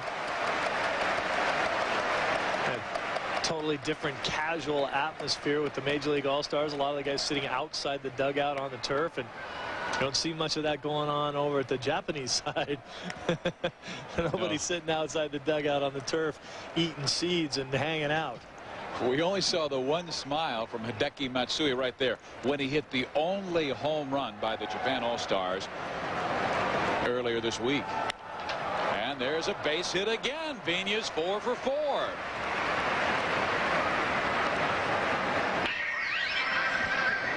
I take a real close look at the scouting report on Fernando Vigna. They're trying to get him out inside. Guy's 4 for 4. Time to change your playbook.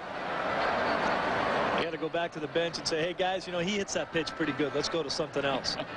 And he always has. But it seems like in Japan they try and pitch the smaller guys inside. Hideki Matsui has seen a lot of stuff away. Well, they think that the smaller you are, you can knock the bat out of their hands. We already talked about the strength of Vigna and his ability to pull the ball in. The home run ball was a ball that, as I mentioned, if it was out over the plate, he probably would not have hit that ball out of the park. Garcia Parra going after the first pitch, lifts it in the air to Hideki Matsui. 1 out. Vigna stays put at first base.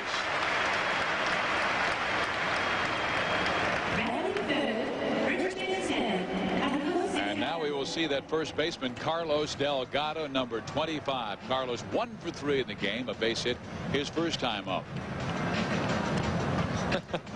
It's probably something you don't see too often in the Japanese leagues. Carlos on his way to the plate, didn't want to be chewing the gum at the plate that he was chewing, so he spit it out and then punted it into the air, and not into the seats or anything, but a few of the fans enjoyed that.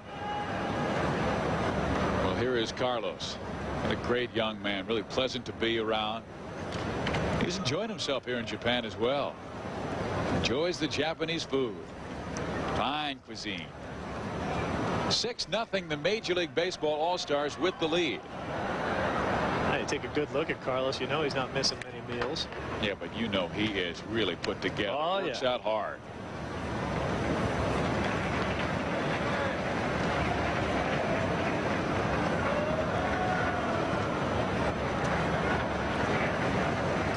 You used to be able to get him out on that breaking ball away. Not much anymore. Well, they come inside. And Nishimura trying to sink his fastball, misses 2 balls and no strikes. He got a quick education about how guys were going to throw him breaking balls after he proved he could hit the fastball. Went back to the minor leagues and set his concentration on learning how to hit the breaking ball, the off speed and the changeup. Came back a much better player. And he smacks that one to right field. That's a base hit. Vigna turns second base, and he will go to third. No, he'll hold up at second base. So it's Delgado first, Vigna second, and here comes the Japanese hero of the Major League All-Star team, Sammy Sosa. 3 for 3 in the game. 66 home runs this year, 4 shy of Mark McGwire's Major League very best, 70 home runs. There's Vigna and Delgado.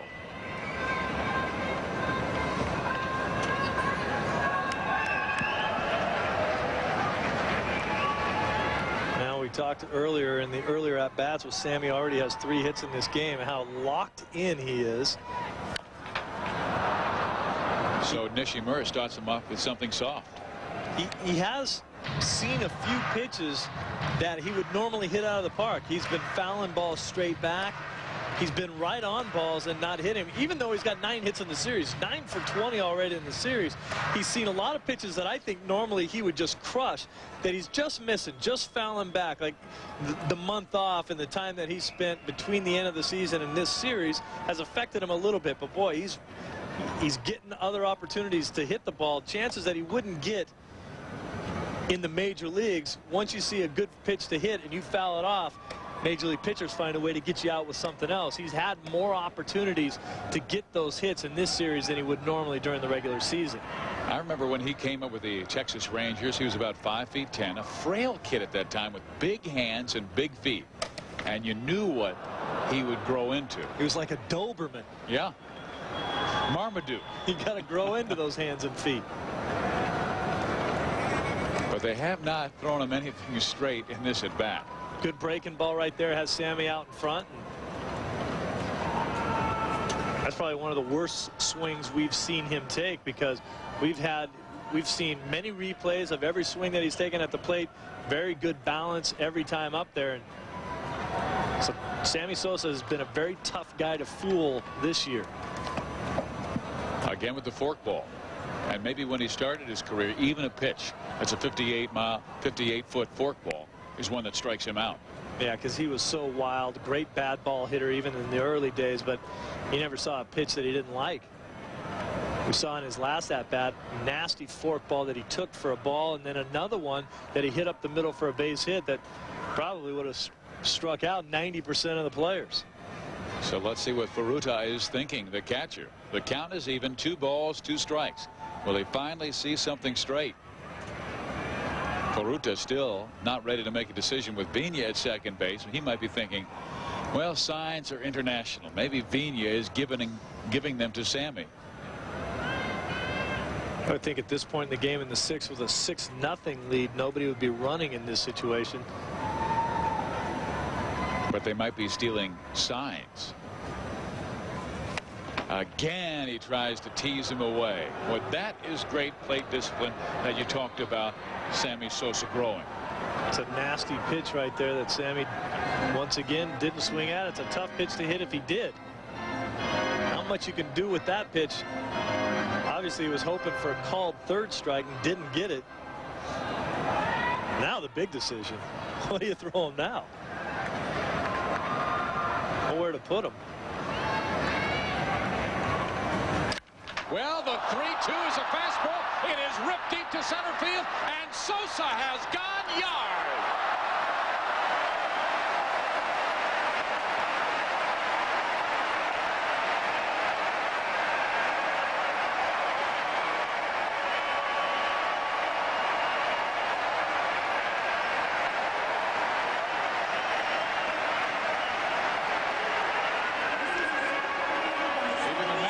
Came out to greet him. Well, you saw Suzuki in center field talking about where that pitch was and looking up at the crowd. He's not used to seeing the type of ovation given to somebody else other than him when he hit a home run like that. Universal hero Sammy Sosa just crushed that pitch.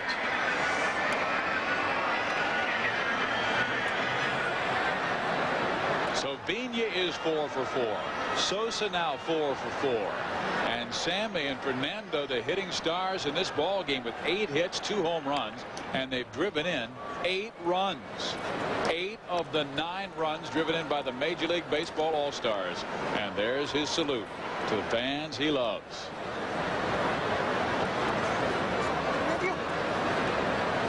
Look at his hands. Some big meat hooks there. Strong. But you know, it was a great at bat because there were pitches that he took. He was waiting for that one mistake, and he got one from Nishimura, and he did not miss. He just waited him out. Quality H2O. Isn't that what the water boy would say? That's some quality H2O. Curveball foul back. Let's take a look at it again. Right down Broadway. Look, that is a classic swing. Goodness, that ball's hammered.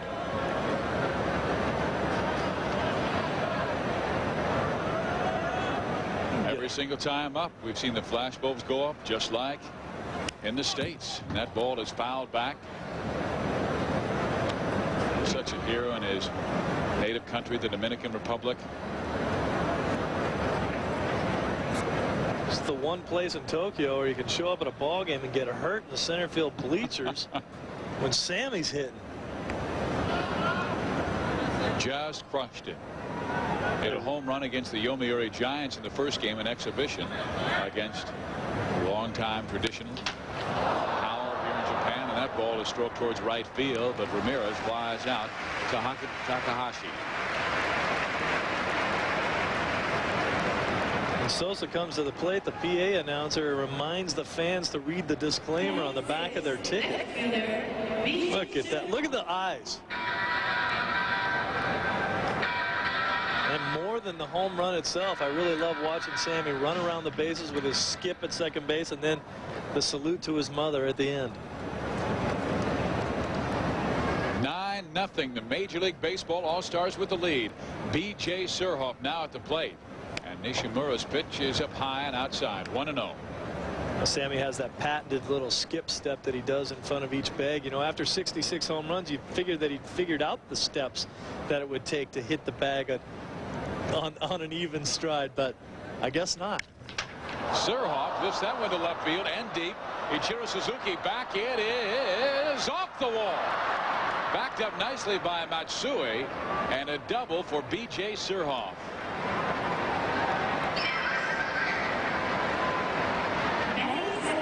Once again, opposite field power from Surhoff. Look at him just wait for the ball to get way into the hitting zone before he just snatches it out of there and drives it into left center field off the very top of the wall. In his younger days, he would not have been able to hit a ball that far the opposite direction. He was much more of a pull hitter, and as you mentioned earlier in the game, just made himself a much better player year after year after year, getting stronger and having much more confidence in his ability to go that way. Now Vinny Castilla, who has walked in this game, also singled, scored 2 runs, and popped up with the bases loaded. And that was also against Nishimura, who is pitching now, and it appeared that Vinny got his pitch, a high fastball, but popped it up with the bags full. Sosa has just gone deep with a 3-run home run. See what the jersey says, Big Egg, on the ball girl's uniform. That's what they call the Tokyo Dome, the Big Egg. It looks like an egg when you look at it from a distance. You're making me hungry. Scrambled eggs. Tatsuji Nishimura won 10 games this year. 9th year in the Japan leagues. He has the good fastball, but an overpowering forkball. The count 0-2. We might see it here, and we do. Beautiful forkball thrown by Nishimura, but Sosa goes deep with a 3-run home run, and the lead is now 9.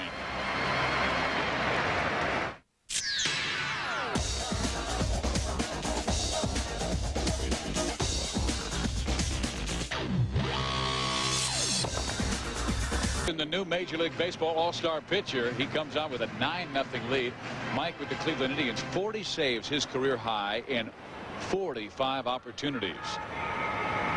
Well, Mike Jackson is a guy who's deserved that closing role for a number of years. Actually had the opportunity to do that with the Seattle Mariners for a little while, and was the setup guy to Jose Mesa for a lot of years, and finally got that chance for himself. And he's just such a great guy to have on your staff because he's able to close games, set up games, go long if you want him to, bounce back.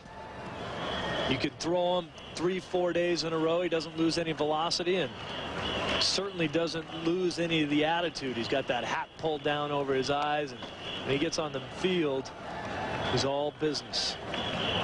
But off the field, he's one of the nicest players you will meet. I mean, look at him. He looks like a mean villain with that cap pulled down. It'll give that batter that evil stare.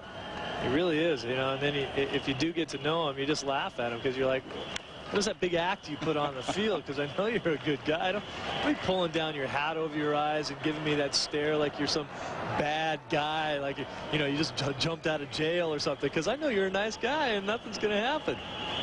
See how nice he is to Takanori Suzuki with 337 to lead his league this year, and pretty good power with 16 home runs.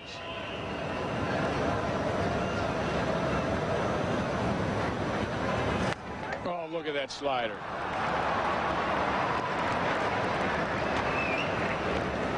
Check out the rotation of this ball. This one up in the zone a little bit, almost a back-me-up slider, and just fooled the hitter and couldn't pull the trigger on it. It was almost like he was waiting for it to explode or stay high in the zone, then drop down in. So now Atsushi Karaoka was the third baseman. He is flied to center and grounded out. Wow, he has been bailing a lot, and against Jackson, that's going to be hard staying in on that slider. Karaoka's been my favorite Japanese hitter just because of this swing. He turns himself all the way around backwards when he's done. Well, he knocks it up the middle, and that's a base hit. So it works for Atsushi.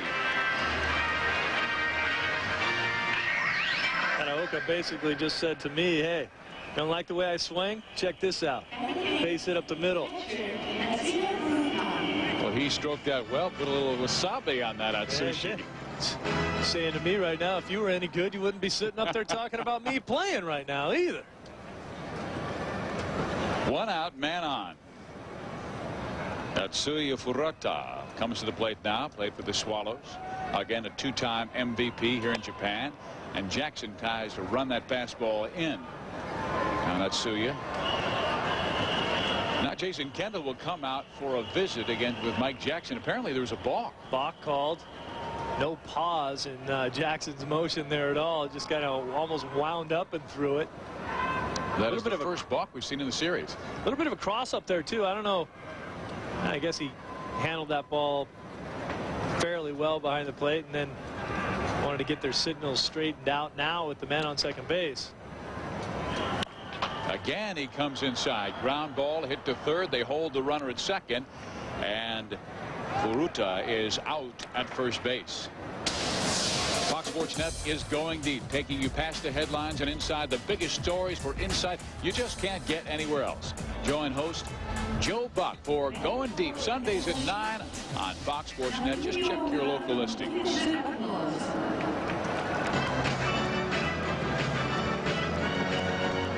Now, there's a conversation right there that we can't tell you one thing about. So we'll see a pinch hitter coming to the plate in Naoyuki Omura. At .310 for the Kintetsu Buffaloes this past season. And he pinch hits for Takahashi. A 9-0 lead for the Major League Baseball All-Stars. 8 hits by Fernando Vina and Sammy Sosa. 2 home runs, 3-run blasts by the second baseman and the right fielder. Meantime, Sosa is now out of the game. The replacement is Garrett Anderson of the Anaheim Angels, now playing right. Now, this is more indicative of the games that I thought we would see more of, some higher scoring games. We've actually seen some very close games. We saw a game where the Japanese All-Stars won it 1-0 and threw out Garciaparra at the plate to end the game. But a very competitive series. Jackson just off the corner. 1 ball, 2 strikes. If the Major League Baseball All-Stars win this, they will clinch the series. That's why coming into this game, this was a huge game, knowing that if the Japanese team won it, they'd tie the series up going into the final game. A little bit more pressure on the Major League Baseball All-Stars.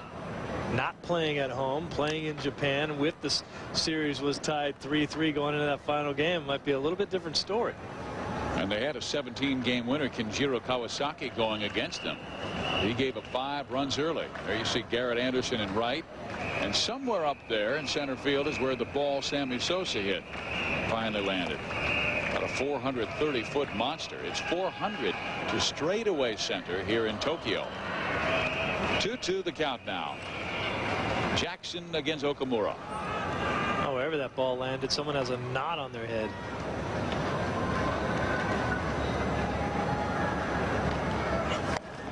Just low. Wow. I tell you, the umpiring in this series has been outstanding. But that pitch right there, this kid's only about 5'5". How is it low?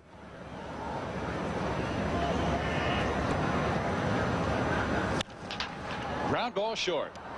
Garciaparra throws him out. Okamura's gone. So is Japan. It's 9-0. The Major League Stars. To start the bottom of the 7th on a nice play. Matsui picking and grinning down there at short. This is a bullet Tailing away from Matsui. Look at him stay with it on the backhand. Olays it. And this guy has a tremendous arm. He can always find himself in position to be able to throw a guy out because of his arm strength. Great fundamentals, a little skip step before he threw it to first base, then just kind of lets it ride. And it's nice to see a smile out of those guys occasionally, isn't it? Not one area. We've seen a smile by Hideki Matsui, and now we get the other Matsui to... The smiling Matsui brothers. Yes. Here is Devon White, 0 for 2 with a walk. I understand they're going to have a sitcom when the season's over. Made for TV. It'll be on NTV, and that ball's looped towards center field. Hideki Matsui, the other guy who loves to smile, makes the catch for the second out. This copyrighted telecast is presented by the authority of the Commissioner of Baseball and may not be reproduced or retransmitted without written consent. Steve Physiak, Steve Lyons with you tonight from Tokyo, Japan. It's 9-0, the Major League Baseball All-Stars with the lead. And here is one of the stars, Fernando Vina, 4 for 4. He had a 3-run home run in the second inning. They slapped the ball all around the infield with 3 singles on the day also. And Vina's one of those guys that says, you want to call me a singles hitter? You think I can just slap the ball all around? Well, let me just take you out of the yard once or twice and change your mind about that. I noticed they finally went away from him. They were pitching inside. It's that theory we talked about before where they think they can bury guys like him inside because he's not a real big guy. But check out the pipes he's got. Very strong arms, keeps himself in great shape, good leg strength. And with the short, compact swing, he can generate some pretty good power. Kawakami with the 1-1 pitch. And it's chopped to the plate. Pena singled in the first, homered in the second, singled a drive and a run, his 4th of this game in the 4th, and singled and scored in front of the home run by Sammy Sosa in inning number 6. Been hitting balls early in the count too. That's really the first bad pitch we've seen him swing at. Now he's going to see a diet of those fork balls, I think. And that's slapped foul.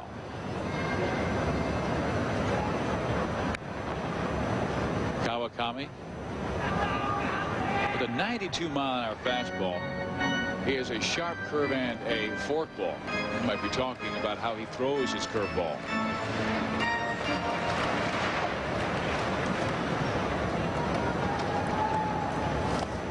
Low. Kawakami and the Yomiuri Giants star Yoshinobu Takahashi, they have had a friendly rivalry that has been going on ever since college. And Ken Shin came back with a great year at just the age of 23 for the Dragons.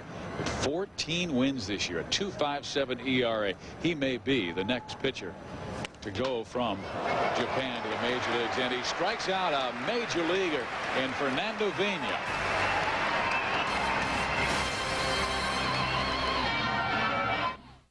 Acura and Fox Of 1.3. That was the best ERA of any National League closer this year. And with the 34 saves, you just don't hear enough about him. He was an all-star this year in '98, but playing up in Montreal doesn't get the notoriety that some of the other closers in the National League do. And he will have to face one of the great shortstops in Japan, Kazuo Matsui of the Seibu Lions, who finished just behind the Yokohama Bay Stars as they beat the Seibu Lions for the championship. The Seibu Lions have won 18 league championships, the Pacific League, and the Giants have won 18 Japan Series championships. There's the difference. The Yomiuri Giants have won 37 league titles. I mean, they are the New York Yankees of Japan. But Seibu, I guess they'd be the Dodgers or the Giants. Second most amount of championships. Sure. Two of the dominating franchises in Japanese baseball. Seibu Lions, again, we talked about them losing to the Yokohama Bay Stars the final game, 2-1.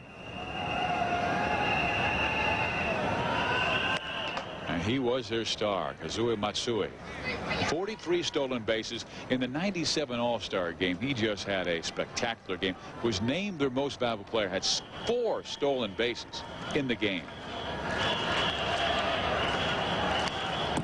Urbina again comes with that high fastball, and the Major League Stars have really challenged him throughout this series with the high heat. I just like his security of his manhood there with the pink gloves, and he's got that big patch on his rear end from sliding too many times, and it's quilted. It's a quilted patch. It's a dome series, meaning they're staying on turf. Keeps his strawberries away. It's like sliding on a big pillow. That's low. And Matsui will walk to lead off the 8th inning against Uget Urbina. Japan down by 9. And they will start things with the power part of their lineup in Takuro Ishii, and then Ichiro Suzuki and Hideki Matsui. Well, I'd put him on the run. It's 9-0. It's late in the game. Forget about what's happening here. It's an all-star series. This kid can run, and that's his most favorite thing to do. He's got his pink sliding gloves working now, and let him steal a base. They probably won't even hold him on. Here's another guy who can run. That is Takuro Ishii, and he lifts a fly ball to center field. And Devon White.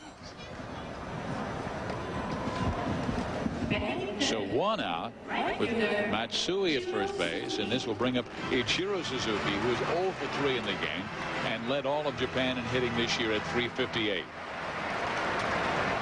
And the Major League All-Stars aren't even making it any fun for Matsui there at first base because they're not even going to hold him on. So here's the endorsement king of Japan, Ichiro, and he doesn't wear the pink batting gloves. When you're the endorsement king, you don't have to. We've seen a good look at his shoes in other games, though, at the plate, and they've got big waves of color all through the shoe. You got to know someone's paying him to wear that thing. Again, Urbina trying to challenge him inside, and Ichiro did not go around, so the count is Suzuki's way. 2 balls, no strikes.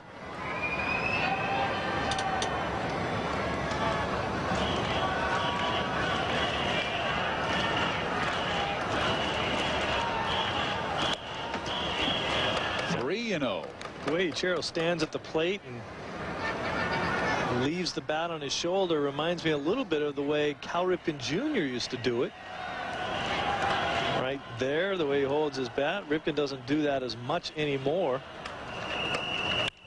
And he sends a ground ball to short. Garcia-Parra goes second. Vigna turns it. And how about that? They turn the double play against the speedy Ichiro Suzuki.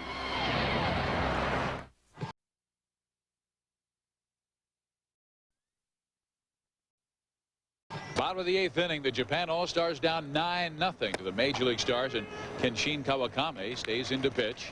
14-game winner at the age of 23, faces Nomar Garcia-Parra, who's really been roughed up in the series. Just 4 hits and 16 at-bats, and he has made a couple of errors defensively. We have seen his greatness this year with the Boston Red Sox. It seemed like whenever Boston needed a big run, it was either Mo Vaughn or Nomar Garcia-Parra.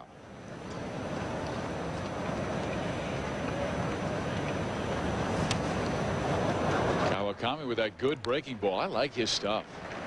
That was a big off-speed breaking ball. Look at how much he takes off of this. Look at the arm action there. You see the tumbling effect of the baseball straight down. Fooled Garcia-Parra. And hey, you mentioned the fact that it was either Mo or Nomar that got it done for the Red Sox, which is even more amazing as Garcia-Parra strikes out, considering the fact that that's all they had on that team. There wasn't a whole lot of other offensive powerhouses on that lineup. Teams continually let those 2 guys beat them. Then you see the off-speed pitch again. Nomar Garcia-Parra out in front on his front leg again on that pitch for the strikeout. Well, he does look sharp since coming in. In that first game of this All-Star series, sorry, it was game 2, Kawakami was nervous and showed it. Gave up like 8 runs in less than 3 innings. But he's coming in with good snap on his breaking pitches. Off speed looks like a fastball. When you see the arm speed, it'll come in about 75 miles an hour. Well, the biggest thing about hitting is it has a lot to do with timing, and pitching is all about upsetting the timing. There's a good fastball. 1 ball and 1 strike.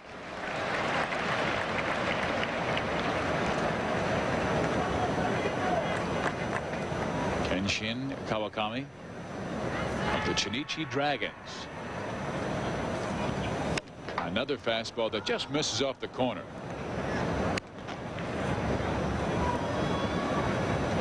Garciaparra struck out.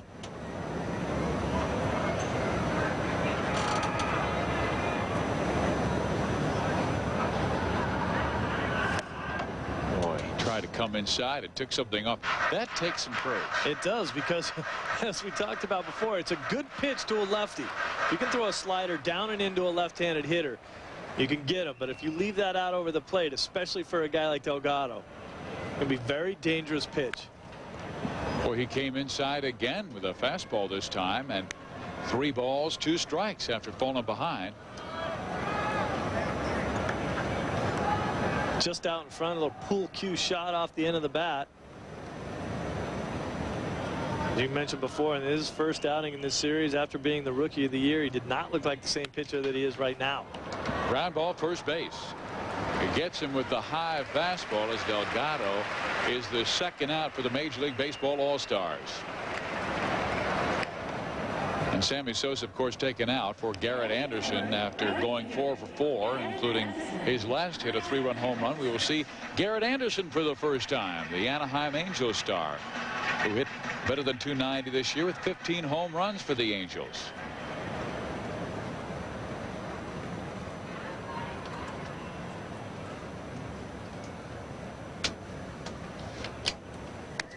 Breaking ball stays high and away. 1 ball, no strikes to Garrett Anderson. After the 3rd season in a row where the Angels kind of went through a tailspin at the end of the season, a lot of talk about the Angels bringing over Mo Vaughn from the Red Sox. What a great ad that would be, not only for the ball club, but even for a guy like Garrett Anderson. Anybody like Mo Vaughn added to your lineup makes the 3 or 4 guys around him a better player before he even shows up. They could hit Erstad 3rd, Vaughn 4th, Salmon 5th, and wherever Garrett wants to play. I mean, I think GA would like to hit a little further up in the lineup, maybe 2nd. Needs a little more plate discipline. He is a bit of a free swinger, doesn't walk that much. He's got fast hands, sends a ground ball 3rd base side. Karaoka throws on to Kiyohara for the final out. It is 9-0, the Major League Baseball All-Stars. Baseball's dream season. Perfection, power, endurance, success. And it ain't over yet. Sammy Sosa leads a dream team overseas for the Major League Baseball All-Stars versus Japan. Oh, that tastes good. Garciaparra, Ramirez, Castilla, Greg Vaughn. An awesome selection of big league talent battles Japan's best. Catch the action Wednesday at 7 on Fox Sports West. Here is Hideki Matsui, the home run hitter deluxe of the Yomiuri Giants, hit 34 bombs this year and drove in 100. Matsui digs in. His balance at the plate has really been superior. He hit a home run in the last All-Star game and sends one to the shortstop, Garciaparra. He may have lost that in the fans in the stands with maybe some white shirts. This is a ball that Garciaparra comes up with 10 times out of 10. Might have taken his eye off the ball. There's a pitch. Boy, we're getting some great angles of the grips on the ball, and Garciaparra just goes up. It goes right off the top of the webbing. He just didn't jump high enough. So Garciaparra with an error. Matsui, good high ball hitter. He's at first base. And Kazuhiro Kiyohara will now step to the plate. New pitcher is Trevor Hoffman, a kid from Bellflower, California.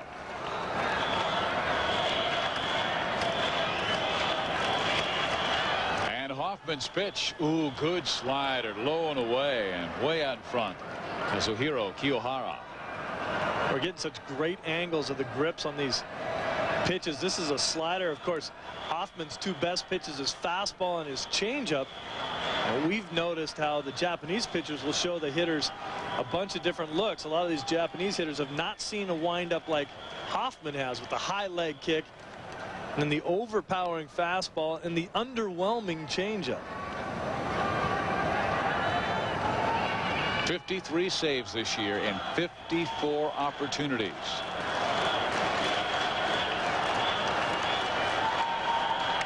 Fastball runs inside. I mean, that was the second highest total in Major League history. Bobby Thigpen, of course, has the Major League's very best. Did you play with Bobby? Yes, I did. Played with him on that team when he saved 57 games. Tremendous season. Oh, blows that fastball right by Kiyohara. Count is full, 3-2. Another good look. Fastball, the ball straight over the top. During the regular season, I would expect Trevor Hoffman to throw a changeup in a 3-2 situation with a 9-0 lead. There's a ground ball. Nomar Garciaparra is going to chance for two, and there it is. A nicely designed 6-4-3 double play. The executive producers of Fox Sports Net are Arthur Smith and Bill Borson. The coordinating producer for Major League Baseball Japan All-Star Series is Larry Myers. Today's game is produced by Steve Elkin. The supervising producer in Tokyo is Jeff Proctor. The production manager is Ron Grelnick. And we'd like to thank our friends at NTV in Japan for bringing us the video of this ball game. 9-0. The Major League Baseball All-Stars have provided most of the highlights. Home run, a 3-run blast by Fernando Vina, a 3-run monster to straightaway center field by Sammy Sosa, one of his 4 hits. And now Takanori Suzuki. He has doubled, grounded out, and struck out.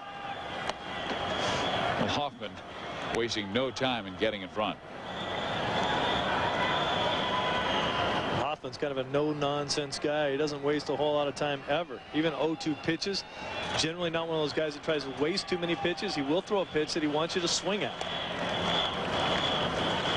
Now it's 1-2. That was one he did waste. Ahead in the count. The Japanese dugout, they're all sitting on the bench with that serious look on the Major League side. All outside with smiles in their faces. And Hoffman gets the strikeout. The final strikeout of the game against Takanori Suzuki.